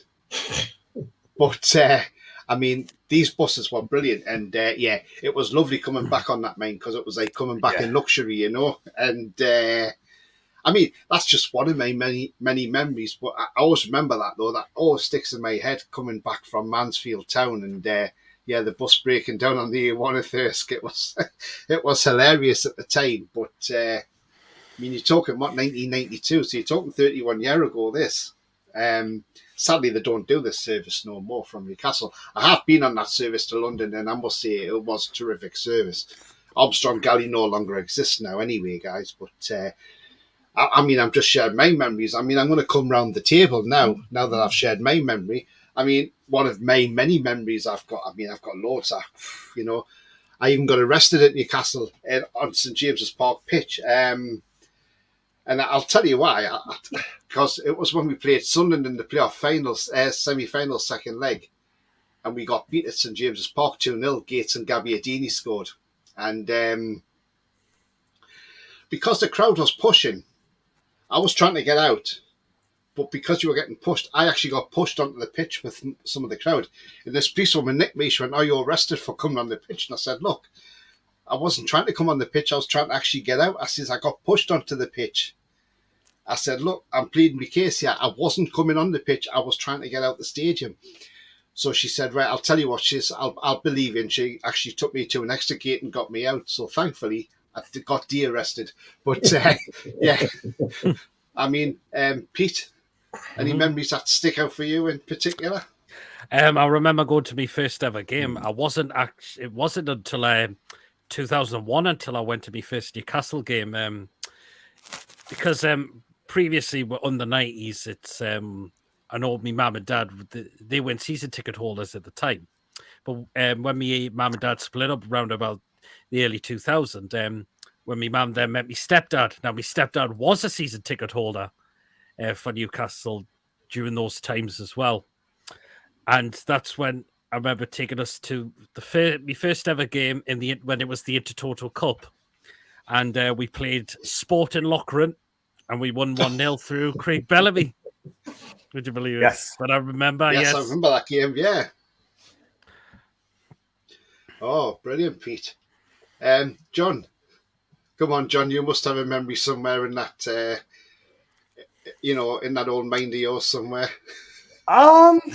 The one I can remember a couple, right, as a Newcastle fan, right? I know you remember the FA Cup final in 55, John, can't you? Well, that's when we won. That's when we won the third. That's when we won the third one in the 50s. FA Cups we won in the 50s. Yeah, going back to Jackie Milburn. Yeah, so Bobby Mitchell's word remembers us correctly. The one I was born in '69, and we won the Fairs Cup under Bobby McClure. That was fantastic, and then what a time to be a fan, and soft spot for us, a full-time Newcastle fan. I can remember when we beat Feyenoord by 3-2. That was a memorable game, guys. I mean, 2 up. They put it at the 2 seeds. Could have gone 3-2 when Dallas had to off the line, but Bellamy scored that goal. That gave us goosebumps as well. Absolutely fantastic. And see some cracking goals as well. Shearer against Everton and Robert's free kicks as well. And 2 scored twice against Tottenham Hotspur. Of course, Tony, those 2 wonderful strikes. We won by 2-1. The first one was class. To repeat that in the second half, my God, that was absolutely stunning. Memory-wise, I mean, in my time, we haven't won a cup. In my time, we haven't won a cup. But at the end of the day, right, I mean, I see some cracking games. Look, what about the Falls each game against Arsenal? 4-0. Yeah. Game back in June 4s each. That's a memorable game as well. Who would have thought that if we went 4-0 down, we're not come back now? But look, and even though we got beat 4-3 against Liverpool in '96, that was a memorable game as well. That's a cracking game. We should have won the title, but we messed up. 12 points clear, and we messed up. Yeah, and that really hurts. That really hurts. I mean, being a Newcastle fan. But look, guys, I mean, for me, I mean, there's so many of them, man. There's just so many of them. And I just lost count, man. I just lost count. Yeah. Brilliant, John. I mean, Rolly, is there any memories that you've got in Newcastle? I mean, any games you've been to or in your younger days? Or Yeah, there's few because, as I told everyone, I'm not a Geordie, never lived up in Newcastle. I basically decided to support them when we were living in Rochdale at the time. My brother supported Liverpool. I wanted to be different. So I used to collect the football cards. And they got a lot of Newcastle players like Irving Mattress, Stuart Barraclough, Mick Mahoney, Tommy Cassidy. Super goalie. Yeah, and so I thought, they'll do for me. I like the names in the script. Then, so I started supporting him in about 1977. My dad, he's liked sport, but wasn't a keen fan of any sport, but didn't mind watching. So I had to really pester him. I asked my mum to get me a scarf. She wouldn't. She said, well, I'll teach you how to knit one. So she did, and I did. I haven't got it anymore, so I knitted my own black and white scarf. Eventually managed to get my dad to take me to a game. I can't remember if it was Oldham or Bolton. That would be about 1980, 81. I remember it being really cold. And I remember managing to get him to take me to see Newcastle when Kevin Keegan was playing. When I started to go more games is when I was a student in London. So, we're in the first division, so we had likes of Billy Whitehurst up front, and I remember having Mavis as well. But I was actually at that game against West Ham where we lost. Was it 8-1? Yes. Yeah. 3 different keepers. Yeah, and it ended up with Peter Beardsley in goal. That was quite a memorable game. That was Upton Park. Yeah, that was that time that going to Upton Park in those days. So this is mid-80s, so about 86, 87. I can't remember which one it was. When you go past, I've seen that. Comment that I've the seen dog's that. ate his ticket. Yeah, I've seen that. Yeah. Do you know what the owner? Yeah. Do you know what the owner did? He's put his dog up for sale. yeah, Hey. I'm sure you'll get a reprinted ticket though. Definitely. I mean, by the way, go on, Pete. I mean, what I can say about that is you could say that's partially the owner's fault. It's your dog. It's your job to train your dog to avoid doing things like that. Or have a letter key so the dog can't get a hold of the letters. Absolutely. Yeah. And just before the remember games as well, Newcastle beating Barca by 3-2. That one right That's top. hat-trick. That's a hat-trick. And I tell you what, that's a memorable. That's going to live in my memory as well. And also you can mention, like Fox said, Zagreb as well. I mean, when Newcastle went through Espila, got us into the Champions League proper. And another game that I remember. Into Valencia, scored twice and got a 2-0 draw. That was a memorable game. In the Aussie Ardiles era, when I think we played Tranmere, I think it was in the Simod Cup, and we drew 6-6 and lost on penalties. I went to that game, and it's because of that I met Sefton. When we got drew against Tranmere in the Carabao Cup, I noticed someone was mentioning the tweet on Twitter about the game, so I started going, "Oh, how's that one?" And Mick Quinn scored a hat trick, and we played a bunch of kids, and then got chatting, and then Sefton introduced me to the Northwest Mags, and that's part of the reason I sort of got to know sort of Tony through Northwest Mags. That was a great game. I'd seen them at Liverpool with Peter Beardsley up front, and we went to again in the Keegan era, the game against Everton at Goodison. My endearing memory of that is at the end of the game when Peter Beardsley scored our third goal. Everyone's singing, "Thank you very much for Peter Beardsley. Thank you very much. Thank you very, very, very much." Everton. Been to a few championship games under Rafa. Went to the promotion game where we're playing Sheffield United, and if Nottingham Forest didn't win, we'd be up, and they drew, so we're promoted. So everyone's singing "Stand Up" if we're going up. It got a bit boring after the sort of 800th time, but it was still a good night. Another one I went to. It's on my 50. Well, it's just after my 50th birthday. So the closest home game to my birthday it's against Bristol City, and it's just weird because we went 2-0 down. You think that's not supposed to happen, and then someone fouled Mitro, and the whole place went crazy, and we came back to draw 2-2. There's been a few games. I've been to a FA Cup game at Tottenham. That was in the mid-80s. At that game, sort of realised how Hillsborough could have happened, because in those days, obviously, you had the ends were all terracing where you could stand, and they had these sort of bars in there. There's times where I felt getting crushed by a bar and managed to slip underneath it.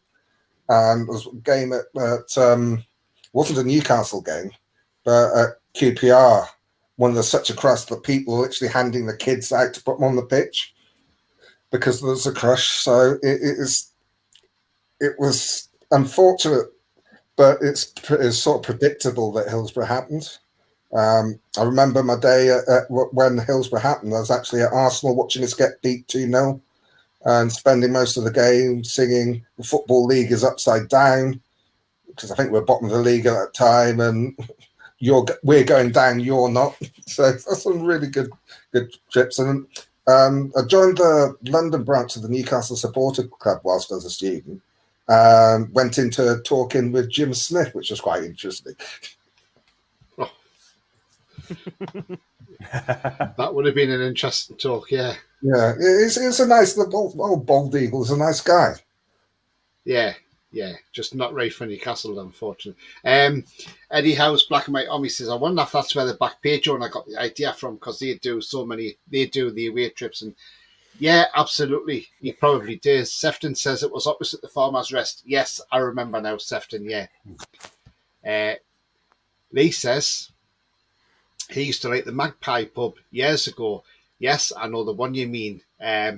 Yeah, it's no longer there now, but yeah, it used to be a great. So it was a social club, and there you go. There's a picture of it now on screen. The Magpie, that is it there. Again, that's something that's not there no more now, and it's a shame, isn't it? You know, but we do remember them well. Nice. But I just remember another game that I went to. It's one of the most boring games I've ever been to. There's Wimbledon 0, Newcastle 0. The next day, I open the back pages, and there's a picture of Vinnie Jones grabbing Gaza by the nuts. I'd missed it in the game. But I actually found out about the strawberry watches.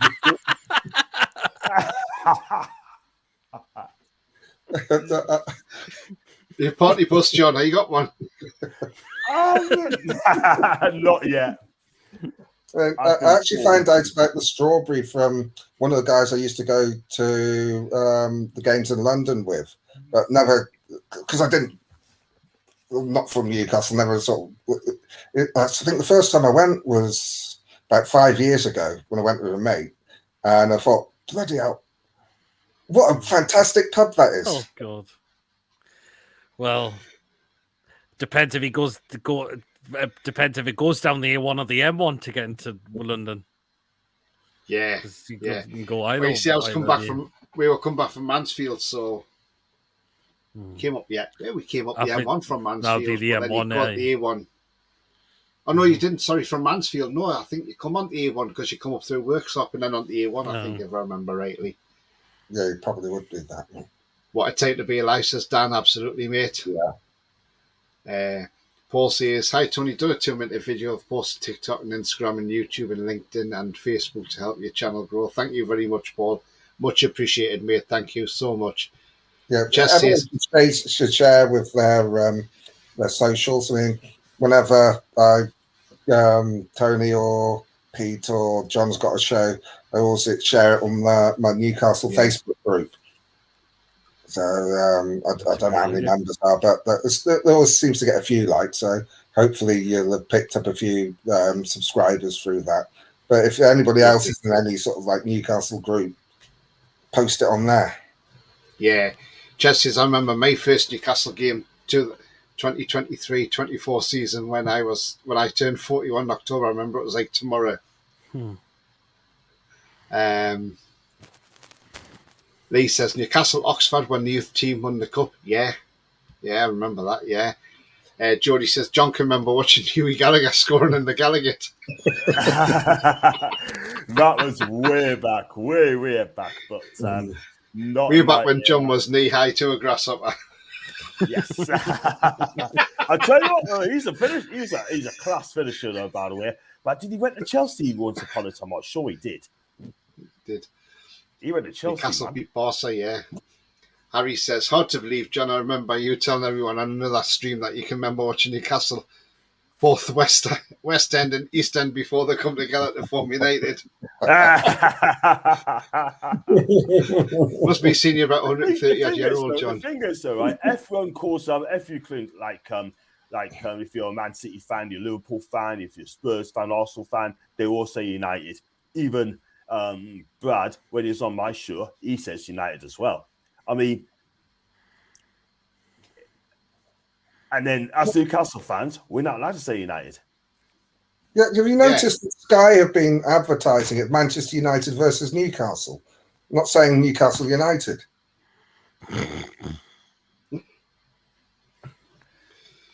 Well, Foxy says the 2 Liverpool losses 4-3 were incredible memories as a little kid, even in defeat, the most magical game to watch. Absolutely. Yeah, definitely there were. Paul says, I, Tony, done 4 different videos plus a 7-minute video for our players for Sunday game. Oh, thanks very much, Paul. Thank you indeed. Harry says, bet those cards would be worth a canny bit these days. Yeah, well, probably not in great condition, to be honest. But I think that's still at my mum's. But yeah, there's some really. I mean, I had obviously it's like the collecting cards you have now, so you get all different players. So like the likes of Alex Stepney. I think I had Supermac as he was when he was playing at Arsenal. Yeah. Rolly David says, no way. He says, I'm originally from Rochdale too, and I support Newcastle. My dad wasn't bothered about football, so I supported the team that played the best football. So David's from, do you know David, Rolly? No, I wasn't. I've moved all around the country, so my folks moved with work, and then Rochdale for about, it's about 4 years. And that was a period when I got into football. I used to walk through rain and sleet and snow to get to the sweet shop to get my football cards. Yeah, but I mean, you had obviously players from all the teams, but it's the Newcastle ones that caught my eye. Yeah, and it wasn't because they played the best football, because that season they actually got relegated. So they spent so they had a lot of time in what's now the Championship. It was Division 2. I think it was Bill McGarry was the manager. Yeah. So sorry, Rolly, I couldn't help but laugh there when he says, when I'm moving about, I was thinking, you haven't been getting chased by the bill, have you? Oh, a better move. The men in the blue uniform are what it was is I was trying to get the folks to move nearer to Newcastle, because we're born in Buckinghamshire. Yeah. And then they moved to Rochdale. We're going in the right direction. And then they took a left turn and ended up in Birkenhead.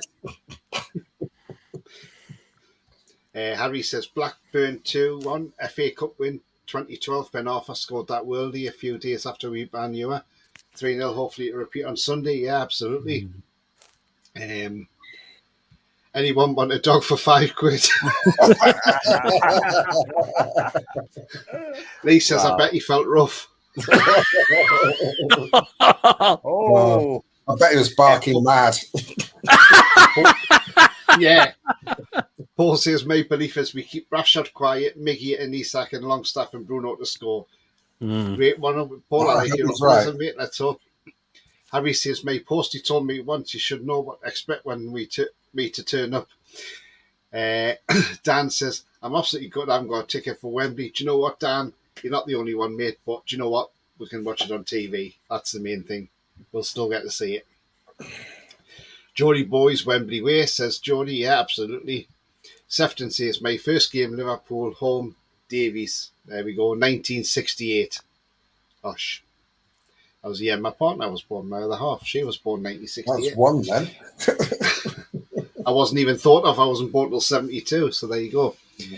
Ches says, question for you guys in England. I'll tell you what, Ches, I'm going to start that question and we'll come back to it because I want to come back to the questions. So, Flying Wind Davies was a great player, says Geordie. Yeah, he definitely was, wasn't he? And Tony Green was another one, although I don't really know a lot about him. Paul says, we have to get straight to Manchester on Sunday, give them nothing. Absolutely. Yeah. Mason says, my first game for Newcastle was Europa League when we had 2 goals ruled out for some bizarre reason. And my first game for Swansea was January the 4th, 2023. They won 3-1 against the Mackhams. Well, there you go. Brilliant. Oh, I think that game that Mason went to is Newcastle one. Metlis Kharkiv, Europa League. Yes. He had 2 goals wrongfully disallowed. Yeah, it was a weird one, that, wasn't it? But we took it away and we won 1-0. Man U play Thursday, yes to do, Dan. Yeah. He says, hope certain someone gets a red collar and injury. You never know. You never know. Jim Smith was great in the 90s, says Foxy at Derby with one shot in Sturridge. Yeah, Paulo One Shot, what a player he was. Yeah. You got to remember the Bald Eagle brought in Mickey Quinn and Mark McGee in that season. Yeah. They just couldn't stop scoring. It was, I think they got nearly, I think Mickey Quinn got to like 35 goals or something, and Mark McGee got close to 20. I mean, they were just phenomenal in the old First Division. It's a comment from Lee in the chat. Newcastle to London, it'll be the A1 road all the way, says Christopher. Who's it from? Lee. Well, that one. No. Watch out for the blue flashing lights. No, right at the bottom. Oh. Get the dog, mate. Get a free ticket. Could be shit for free. Get it to shake out. Jody says Jinky James Smith was another good player. Jinky Jim. I can remember him. Dan says I can post a video on my TikTok. 7,000 followers. It helps your channel. John sees my TikTok does well for views. Yeah. Cheers, Dan. Thanks very much, mate. Much appreciated. Thank you. Harry says he looks it. Harry says there's only one United. We are the older United in 1882, whilst Man U are called Newton Heath then. Absolutely. And the thing is, how can they be called United when there's two clubs in Manchester, Man City as well? So we were United because East and West come together and formed United. The same with West Ham. East and West Ham come together, they form West Ham United. Simple as. Man U are just copycats. Exactly what they are. Man United's in Salford. Old Trafford's in Salford. Exactly, Salford United. At least they'd have a derby if they were playing Salford City. Sefton says, my dad took me in 68. The crowd was 38,000. I got hooked ever since. Wow, Sefton. Excellent. And just before we go, one last memory. My first game at St James's Park was Gazza's return after we sold him to Spurs. I can't remember which season it was. We drew 2-2. Went over to take a corner and everyone was throwing Mars bars at him. Yes, I remember that. Yes. Yeah, that was brilliant. And so obviously before the stadium was redeveloped, so the Gallagher end was open. I think the only cover was on the main stand. Yes, Dan, there's two out of four's got a ticket for Wembley. That one next to me, Pete, and that one below me, John. So yeah, if there was just three of us in the chat, I would have said 2 out of 3 ain't bad because that's what Meatloaf used to say. But there is 4 of us, so half of us have got tickets, and 50% have got a ticket, and 50% haven't. And just to go talk about tickets, right? I mean, I was going to say something. So there are still people on social media, and people might know this as well. Still trying to sell tickets on Facebook as well, on about selling tickets to the match. My advice to you is do not buy it. It looks like you're going to be scammed. And they're offering 13, 14, 1,500 quid a ticket, as much as 2K. And I'll tell you something now, right? I'm not going to lie. If you bought a ticket and you have interest in selling that ticket for that sort of money, you are not a football fan. While we're on the ticket scams, Go on, Tony. Yeah, while we're on this ticket scams at the moment, John, I'm glad you mentioned that. Right, guys. So we've seen a lot of ticket scams going around. Now, as I said previously, somebody I know got scammed out of a ticket. Now, just a couple of months ago. Now, the thing is, be careful who you buy off. If somebody on Facebook has shown a ticket and they've got it for sale, and you're local to them, say, can I meet you and give you the cash, hand the cash over and get the ticket at the same time. Do not send PayPal payments to anybody selling tickets in case they are wrong people. And you might send them out in your PayPal. Once you send that to somebody else, you can't retain that. You can't have that payment back. And whatever they're selling it for, you'll then lose it because you can't claim it back. And the thing is, a lot of these people use Facebook and use them as fake names, and then they'll just close their account down so you can't get in touch with them. And you've got no comebacks, and that's the problem.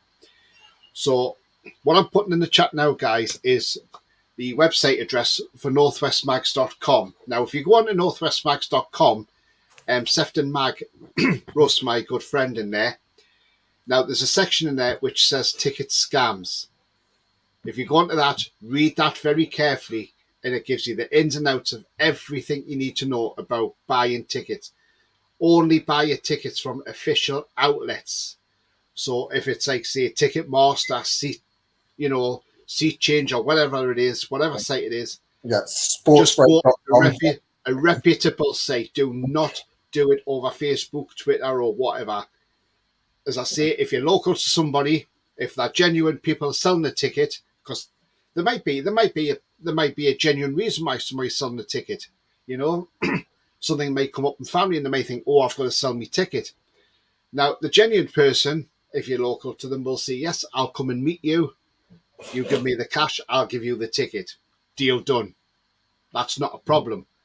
The problem is when you're sending a payment over, like PayPal or any other payment methods, to somebody, and then you can't get it back. So, as I say, guys, check out northwestmags.com if you're unsure. And as I say, go and check that out. Have a look at the ticket scams in there.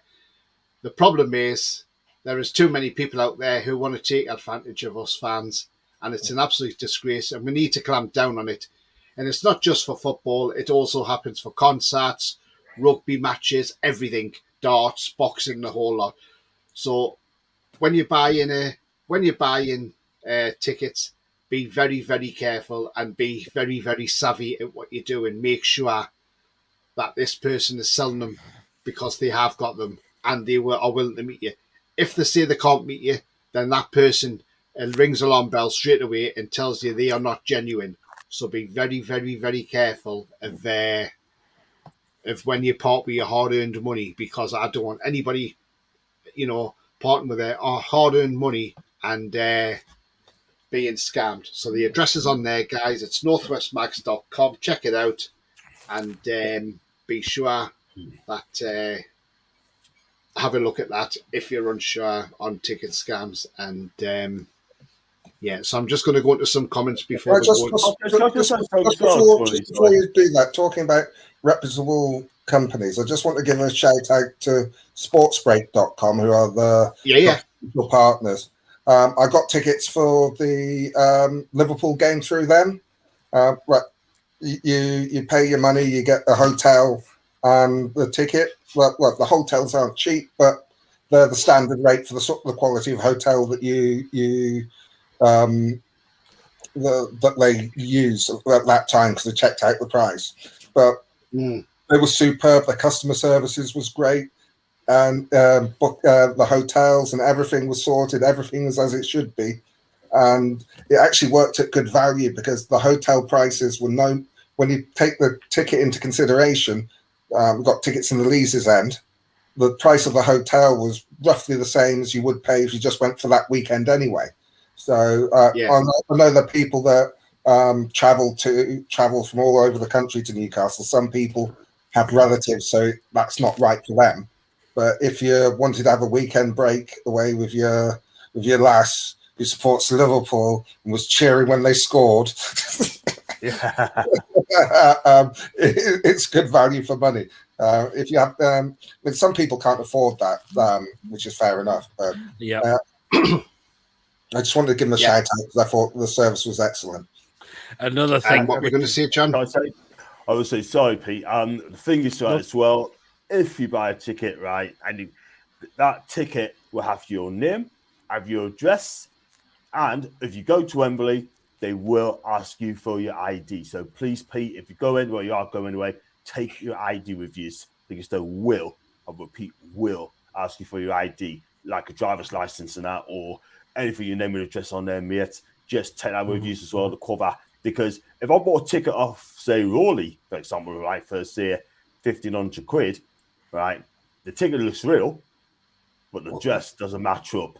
So if it doesn't match up, they're going to know straight away that someone sold you that ticket and you cannot resell it. Club Wembley has made it clear, if you sell that ticket, right, and they find out, it'll be cancelled. Absolutely. You wouldn't get a ticket off me for 1,500 quid.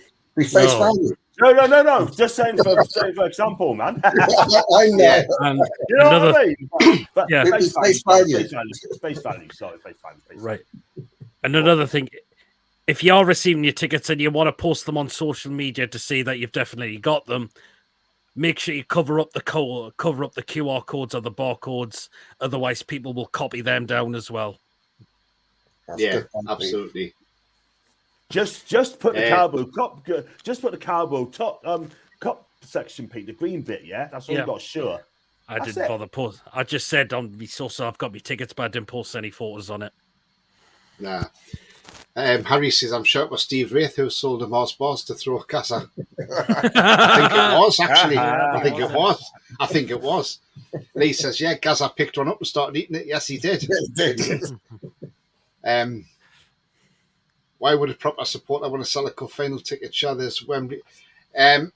Could be, Jody, there could be something happens in the family and, you know, a family member becomes ill or whatever, and it might be an emergency. So there's lots of reasons for it that way, you know. But yeah, I see where you're coming from on that. Sefton says, well said, John. Keep your hard-earned money in your pocket. Thank you. Exactly. And the thing is, I'm sure people's going to go out. Who's going to go out on the day looking for tickets to buy, right? They're going to charge you arm and a leg. So don't pay money. Just soak the atmosphere. If you haven't got a ticket, right? Go to some bars, go to the pub. You enjoy yourself as well. Yeah, Brian says, I was listening in the bath. I can chat again now. You do that. Dan says, Wakey Wines are selling tickets for 100k. Oh, oh God. Foxy says, Metless Kharkiv were decent when they played them.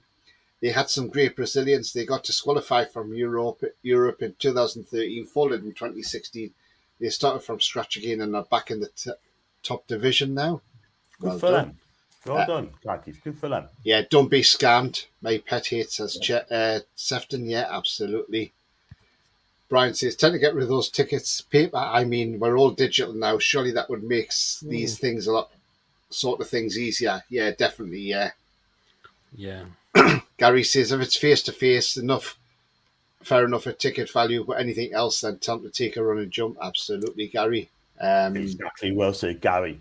Tweet of the night for me, and I tell you what as well, right? They got something to hide. So face-to-face, you're local, face-to-face, show the ticket, proof that ticket, make sure that it is absolutely genuine. Jody says there's a bloke in Wakefield offering tickets for a bottle of Prime. I don't get this hype up with these bottles of Prime, I've got to admit. No, I just don't see the hype in it. Chris Pratt, hi mate, hope you're well. He says, hope we win on Sunday. Yeah, I do as well, mate. And yeah, too. I believe first time on your channel. If it's first time on the channel, mate, please hit that subscribe. That'd be great. Thank you. Foxy says, if you're going to attempt to buy a ticket online, use some common sense. People check reviews of certain sites. It's on an individual selling, telling them to send proof like a video. Absolutely.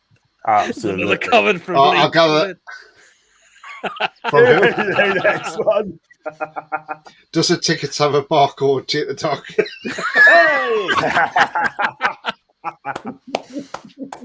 Love it, Lee. Oh, that's brilliant. That is brilliant. Harry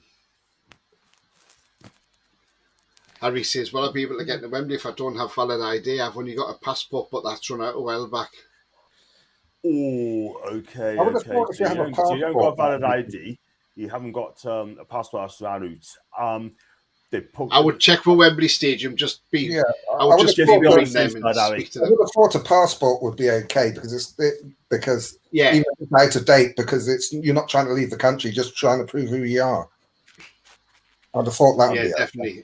If you've got a photo on there, so it matches you, then that should be sufficient. You know what I mean? That should be fine.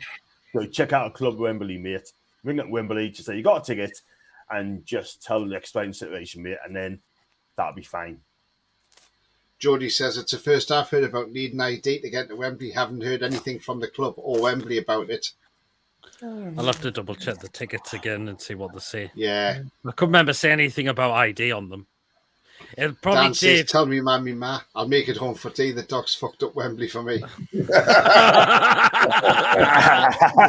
I think it'll be like if you try to get tickets, like fake tickets, then you'll not be allowed in for that. Harry says it's not mentioned in terms and conditions from the club or Wembley when they bought the tickets. Right, guys. So we're going to get into some questions here. I've got a few questions started. So we're going to try and rattle through these questions. And so obviously, first night was William, and I don't know if he's still on the chat or whatever. But William said, so here is the question. So I'll start with Pete on this one. What are the lads' favourite players now and over their time of supporting the team? So Pete, do you want to fire away with that question? Oh, current one. I think I'll have to go with Bruno. He's just becoming an absolute fan's favourite now, isn't he? He's just becoming an absolute fan favourite. I think ASM is there as well. Joe Linton is starting to become another one, I've got to admit. But best player of all time, it's got to be none other than our number 9, legend number 9, who we've had. Big Al. Alan Shearer. Absolutely, Pete. Absolutely, yes. Rolly, I come to you. Same question, mate. Oh, yeah, that's it. Because obviously, I go back a few decades since I've been supporting. So so when I used to like David McCreary when he came to the club, I thought he was good. Then going through the years, like Glenn Roeder, Peter Beardsley, obviously Kevin Keegan, Billy Whitehurst, not because he's a great footballer, but God, that man was hard as nails. I used to like him. Obviously, Andy Cole, when he came in there in the entertainers team. There's so many players in that team that were really good. You get to later years, you got the likes of Lauren Robert.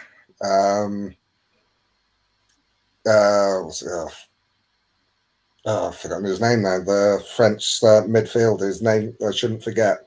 Went to PSG. Kabay. Yeah, and Kabay. I thought he was good. Denver Bar.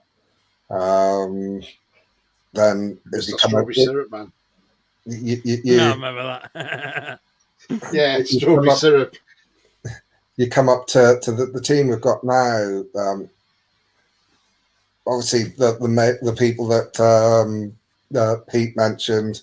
Obviously, I haven't forgotten Alan Shearer, but obviously, but in today's team, if you've been watching this show, you know I'm a bit of a Sean Longstaff fan. I think that he's become a really good player for us, and obviously you've got the obvious of Botman, you've got Bruno, Nick Pope. I think Trippier is the catalyst for everything that's happening now. I think we're going to love Isak. It's just a pity he got injured for so long, but yeah, I mean. On the other side, wasn't mentioned in this, but the managers I like, obviously I like Eddie. I thought Keegan and Sir Bobby were great. But Arthur Cox, I thought he did a fantastic job. Getting Keegan to come to us in the first place and getting us promoted. I thought he was a great manager. That's my thoughts. Mm-hmm. And John, that question for you as well. All-time Alan Shearer in the past. There's no question about that because that guy's been breaking records, scoring goals, and he's a true legend as well. It's just a shame he didn't win a title in his 10th season with us, but that would have capped it off. But back in the day, right? Current now, it's got to be Bruno. I'll go with Pete. He's a fan's favourite as well. This guy's a baller. He makes things happen. He can turn the game on his heat. He's a joy to watch. And I tell you something, right? I mean, look, that guy is absolutely... He could be one of the best Newcastle players of all time if he stays there for quite a while. I think he'll clip Shearer. If he wins the trophy, I think he'll clip Shearer. And that guy, he's that good. He's good enough to play for clubs like Real Madrid, Bayern, Juve, Barca. He's that good. He can play for top European clubs. And I just hope it's in Newcastle for a long, long time. He loves the club. He loves the city. Even his newborn Ben Matthew, loves it born in Newcastle. So Bruno, he's got to be here for a long time. Yeah. I mean, Christmas says, anybody remember Rule Fox, cracking player? King Kev signed him in the mid-90s from Norwich. Yeah, absolutely. Yeah, I remember, I forget which fanzine it was, but they were doing Sabitio players, and they had our players, Sabitio players, and they had Rule Fox. They had little wheels on it because he was so rapid down the wings. But yeah, my players, I mean, Bruno current day, definitely. I think he's brilliant. But back in the day, well, we had so many. One player I'm going to say, because at the time he came to the club for £300,000 and he didn't really hit the ground running at the time. But once he did, once Kevin Keegan come into the club, he was a regular scorer of free kicks against the Mackhams, and that's Liam O'Brien. Oh, God, I've met him. He's a lovely 300 grand from Man United. I mean, in today's market, that's a bargain because he was a cracking player. And another underrated player as well we had, and you know that we had in the club, and I thought he was another cracking player. Again, underrated, and not a bad centre-half, by the way. Again, scored against the Mackhams, Andy O'Brien. Oh, yeah. So I've got a little story from Bradford City. I've got a little story about Liam O'Brien. If you want bargains for players, then there's one player who does stand out quite well and scored a very famous goal against Juventus in our away shirt at home, and was signing from Stoke City, Andy Griffin. Oh, God, yeah. So I've got a little story about Liam O'Brien, if you can indulge me for a moment. It's after he left Newcastle, he was playing at Tranmere. So I was in my mid-20s, and I was clubbing it. I was chatting up with these girls, and I saw this guy walk by in the corner. And I thought, that's Liam O'Brien. I thought, I'm not sure. Anyway, I don't like to interrupt celebrities when they're having a night out because they want to relax. And I saw him again.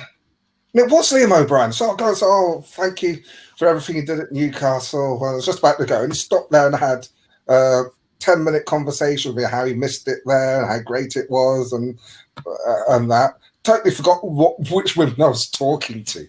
And it didn't matter because he'd made my night. Brilliant. So the next question is, and I'll start with John this time. Sefton says, off the football subject for a minute. Tonight's show, we have the best podcasters on YouTube without question. But how difficult it is to find sponsorship. It can't be difficult, surely, says Sefton. John, I'll start with you on that one. Obviously, this is a question mainly for me, Pete, and John. But John, I mean, sponsorships, is it hard to get one? I'll go on with emails and that, right? And there's different names comes up as well, saying that my name is blah blah blah. I don't know if you've seen it, Tony or Pete, and basically saying that we want to like sponsor you, sort of thing. They want to get know you more. And I'm not sure if they're legit or not. I'm not too sure. But I'd rather what do you think? I'd rather have local sponsorship. Do you know what I mean? Like Tommy Hilfiger as well. That came up as well. Do you trust them? Are they going to really pay you? Are they going to take advantage of you? I don't know. I mean, I'd love to get a local sponsorship. I mean, obviously, I don't have a channel, but I think the thing to do is to do a bit of research on the company, have a look and see if they're on LinkedIn, and if the person that's contacting you is on LinkedIn, and if they are and they're working for that company, you can pretty much say, yeah, it's bona fide, and then it's a case of actually getting into negotiations with them. And sorting out how they pay and when they pay, or it may be how you want to structure any sort of deal. But you need to just check that the company exists to start off with, and then go onto LinkedIn and see if the person that's contacted you is actually working for that company. Yeah. Do you know what it is? Right? I've just got one here saying, how are you? I'm Lewis. I'm not going to say, and the senior executive for Proton VPN. We run the promotion campaign to promote our VPN client and have chosen YouTube platforms as our means of promotion. We will be interested in collaborating with you. If our proposals are interesting for you, answer this email and our staff will contact you shortly. So just do research. Look up make sure the VPN exists. Because I mean, I watch other YouTube channels that aren't football related, and a lot of them have VPN sponsorship. So, especially with how a lot of things on the internet are geolocated, getting a VPN. I mean, if you want to watch your football on a stream here, you really need a VPN because most of the providers here will block your content if you a UK IP address.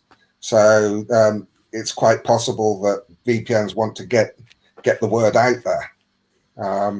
So check up the company, check out the person that's actually contacted you. So if you do a search on on LinkedIn, put the company name in, and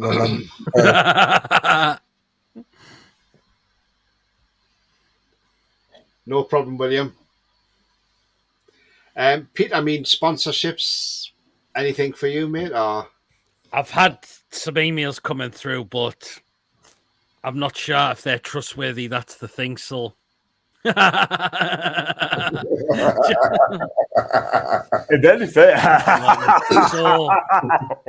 again, I'll have to do some more digging on more of these that have sent me things like this.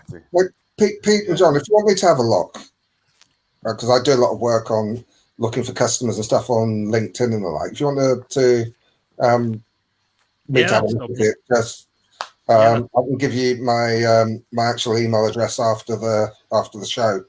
I'll have a quick look for you and see whether let's say the company exists and whether the people are actually working for the company. Yeah, I will. No problem, mate. I'll send you a DM on there, sort of thing, and look at it. If you DM me with some details, I can have a quick look because you pay to do the shows. If people want to pay for you to advertise them, I'll give them a little plug. You should take it. I mean, one of the channels to show how daft some of the people's are. One of the channels that I watch, the guy has got a big, massive beard. One of his sponsors for a little while was Dollar Shave Club. Dollar Shave Club. Dollar Shave Club. Wow, what a name. Well, I mean, he's saying, well, you realise I got a full beard. He said, yeah, so he sort of just basically opened the pack and went through all the stuff that you get with it. But you obviously get paid for it. So you don't want to miss out if you can help it. No, true. So DM me afterwards with some details and I'll have a look for you. What I'll do, I've not had anybody asking to sponsor yet or anything, so not that I've noticed anyway. But that was a great question. Thanks very much, Sefton, for that one. Question there. Another question from Harry. He says, "Would you both start Isak and Wilson on Sunday?" I'll start this one off. That's a difficult one, Harry. I mean, if you were going to rest Miggy, then you could put Isak on the right and fit them in that way. But I don't think he will, so I think it's going to be either Isak or Wilson, one of those two starts. And I'm just slightly fearing Isak over Wilson at the moment. Pete? No, I won't have them both because I think if one's tiring out, you will need to bring another fresh pair of legs on, I would say. So starting one off the bench would be a more sensible idea in case either whoever starts out with one of them two starts to tire out, and then Eddie can look to say, right, he's starting to tire out a bit. I can get a replacement on that can play there. Rolly, because I'm just going to quickly run through these questions before we get off. Yeah, I want them both. No, but they might both end up on the pitch like we did at Fulham when we need to get a change, just to change up a little bit. But you bring the one that doesn't start on to play with, and maybe sacrifice someone in midfield to get the extra forward on. But I wouldn't start them both. And John, would you start Zach and Wilson on Sunday? I don't think they'll start with both. I think they're going to go with Isak. Eddie won't change his tactics. It's going to keep 4-3-3. Isak to start for me, and Wilson to come on second half at some stage. But it's got to be Isak because there's pace of movement, and it could cause Man U a lot of problems there. And so the other thing is they haven't seen much of him as well, so it'll be a bit of an unknown quantity too. Exactly. And I hope that we cause them a lot of problems and just shake it up a little bit. And that's what Eddie's going to do. Shake it up. As Taylor Swift did. Yes. Shake it up. Mighty Mag asked a question. He says, can I ask the 4 presenters what the score would be for Sunday? I'll kick that one off. I'm going to say 2-1 Newcastle. There you go. But if Karius has a worldie, 1-0. Oof. Pete? I'm going to say 2-1 Newcastle as well. Rolly? I'm going to take the cheap way out. I don't care as long as we win. But I think it'll be by 1 goal, either 2-1 or 1-0. If it's 2-0, we'll go 2-0 up and they'll get one back. Yeah. John? I did say Newcastle on penalties, but can I change my mind? I'm going to say 90 minutes. I think I'm going to go 2-1 Newcastle. I think we could shock them, and they're going to they're going to what's the word? Underestimate us. Underestimate. That's what I think they'll do. I think they're going to believe all the bollocks in the press about how they're the super favourites and how they're going to win easily. They're going to get a shot and they're going to find themselves 2-0 down, and then we'll defend properly. It'll be a bit like the Spurs game, where they think that they're going to walk all over us and actually get walked all over. Yeah. They'll tell you what to do. Just let them carry on. Let them carry on. Make us underdogs. You know what I mean? Yeah. I think we shock them. You know what I mean? They've got all the pressure because everyone expects and wants them to win. Exactly. But two things I'm going to say: we're going to win this game, score goals, and defend properly. That's all you got to do. It's all down to defending properly. If we defend properly, we win. Exactly. We can defend properly. Botman can defend properly. Yeah, I know we can. I just say that's the thing. I don't want to have to go through penalties, but I like that idea.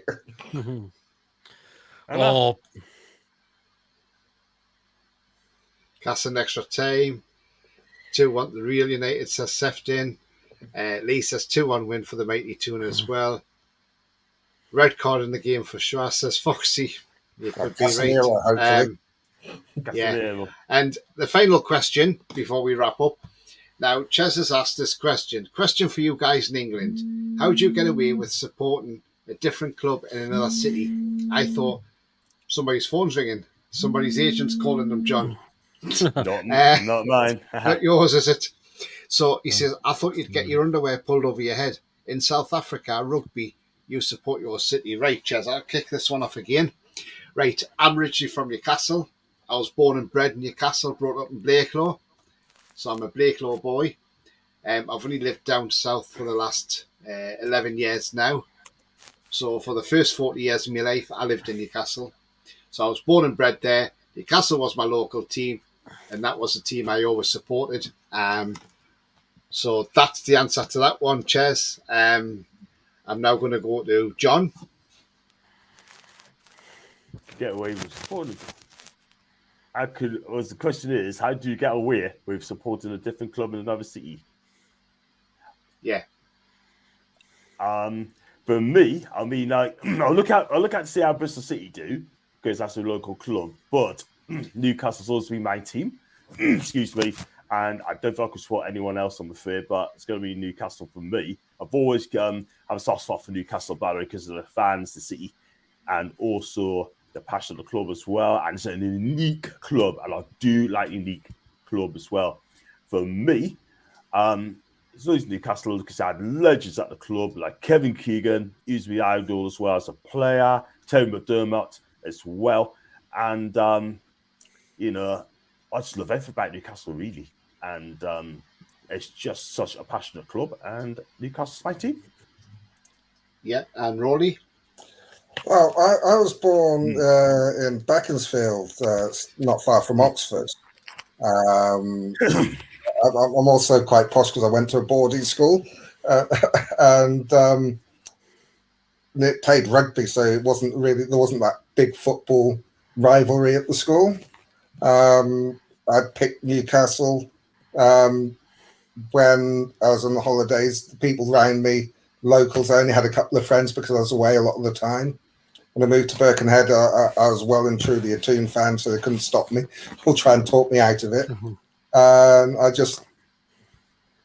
It's the times when I thought about giving them up and it just got worse. I just couldn't. I got more addicted, even when we were shite. But it's you don't have to support the team that's in your city, the team that's in your town. It would say Beaconsfield hasn't got a football team, or if it has, it's sort of. Oh, I would hate that. Come on, coffee, no way, coffee. Oh, God. In the words of Paul, I think you need to go into that mirror and go and take your face for a shit. Hey. Man, you to go 2-0 up with Rashford in the first half, but David De Gea blooper will make it 2-1. Yes, will equalise before the own goal will put us 3-2 up. Referee awarded a penalty 3-3. Carriers to save the penalty. Oh, God. No, I don't want us to go 2-0 down. I don't want to see that. I don't want to see that.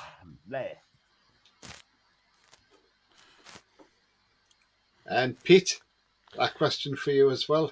I mean, you live low fell, so you don't live far from Newcastle anyway. Well, I was born in Newcastle. I've lived a couple of areas, but I was definitely born in Newcastle.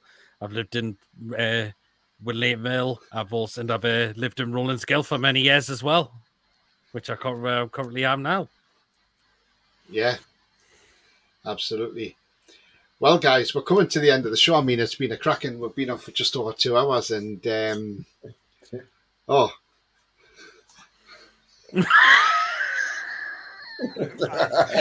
just girlfriend. That face, man. My teeth. Thanks for the answer, Tony. John. That time when it came on my show, Archer was absolutely mortified. He was just like, "Who the hell's Granny Fanny?"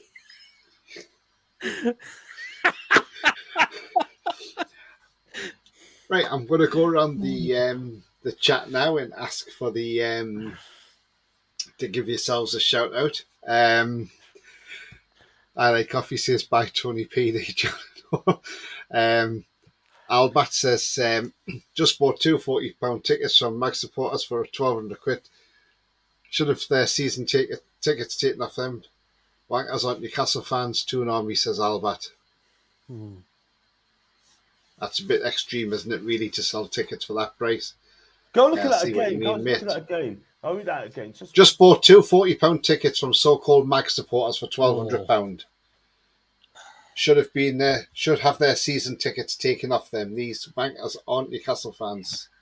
Do you know what it is? What Albert just said there is absolutely spot on. To me, they're not Newcastle fans. Whoever you are, right? Put money before glory.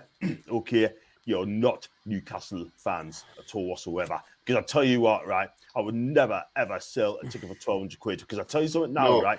If I could go and you wanted to go to the game, right? I would sell it to you face value. Because I tell you something now, I would not have me mates, right?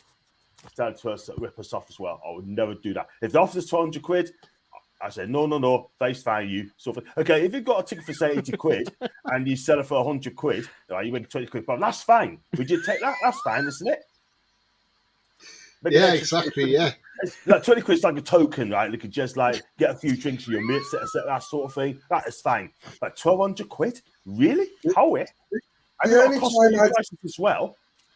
No. The only time I'd sell a £40 ticket for 1,200 quid is like if that includes the flight and the hotel in the US for the pre-season tour. Totally agree.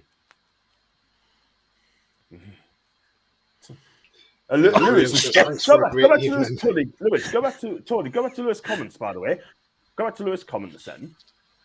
Lewis, yeah. He's absolutely right. They should be assuming themselves a ticket for stupid or something. What it is, they're putting greed before anything else. I'm sorry, but that 200 quid, whoever it is, leave your money in your pocket.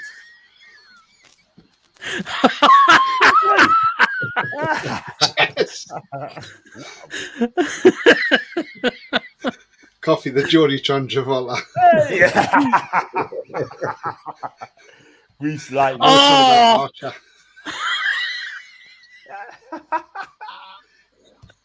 remember the comments on my show on Friday about Jurgen Klopp? Yeah. Oh, wow. God. Right, so I'm going to come round the table, and then when I've asked each and every one of you, I'm just going to drop you into the green room, guys, and I'll see you all backstage.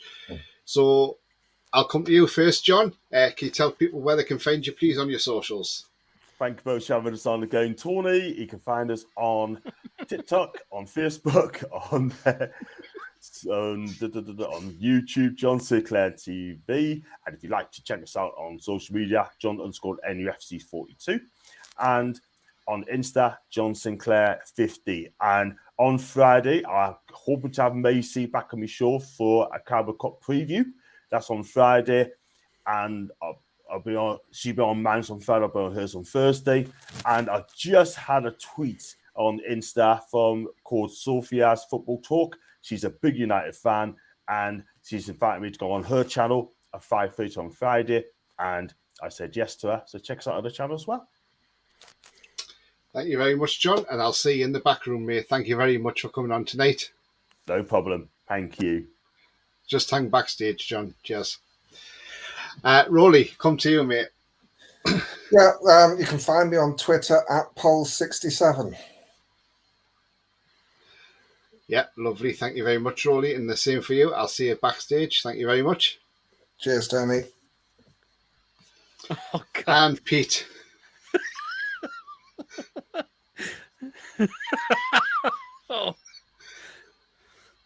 Oh, Jesus. Oh, good grief.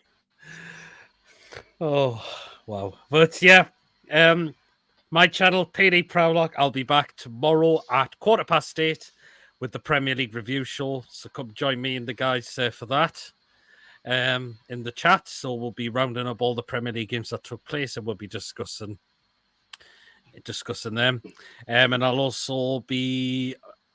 have the preview out on Thursday for the Carabao Cup.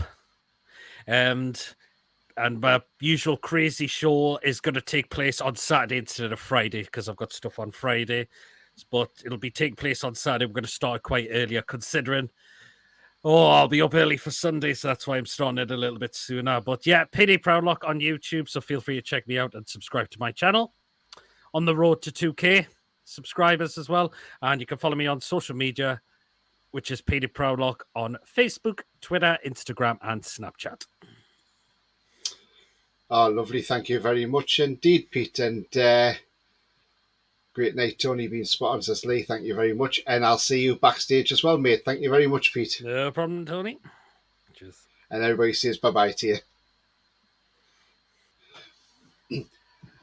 Okay, guys. So, yes, we're coming to the end of the show now. And it's been a great night. And we've been on for nearly 2.5 hours. Jeez.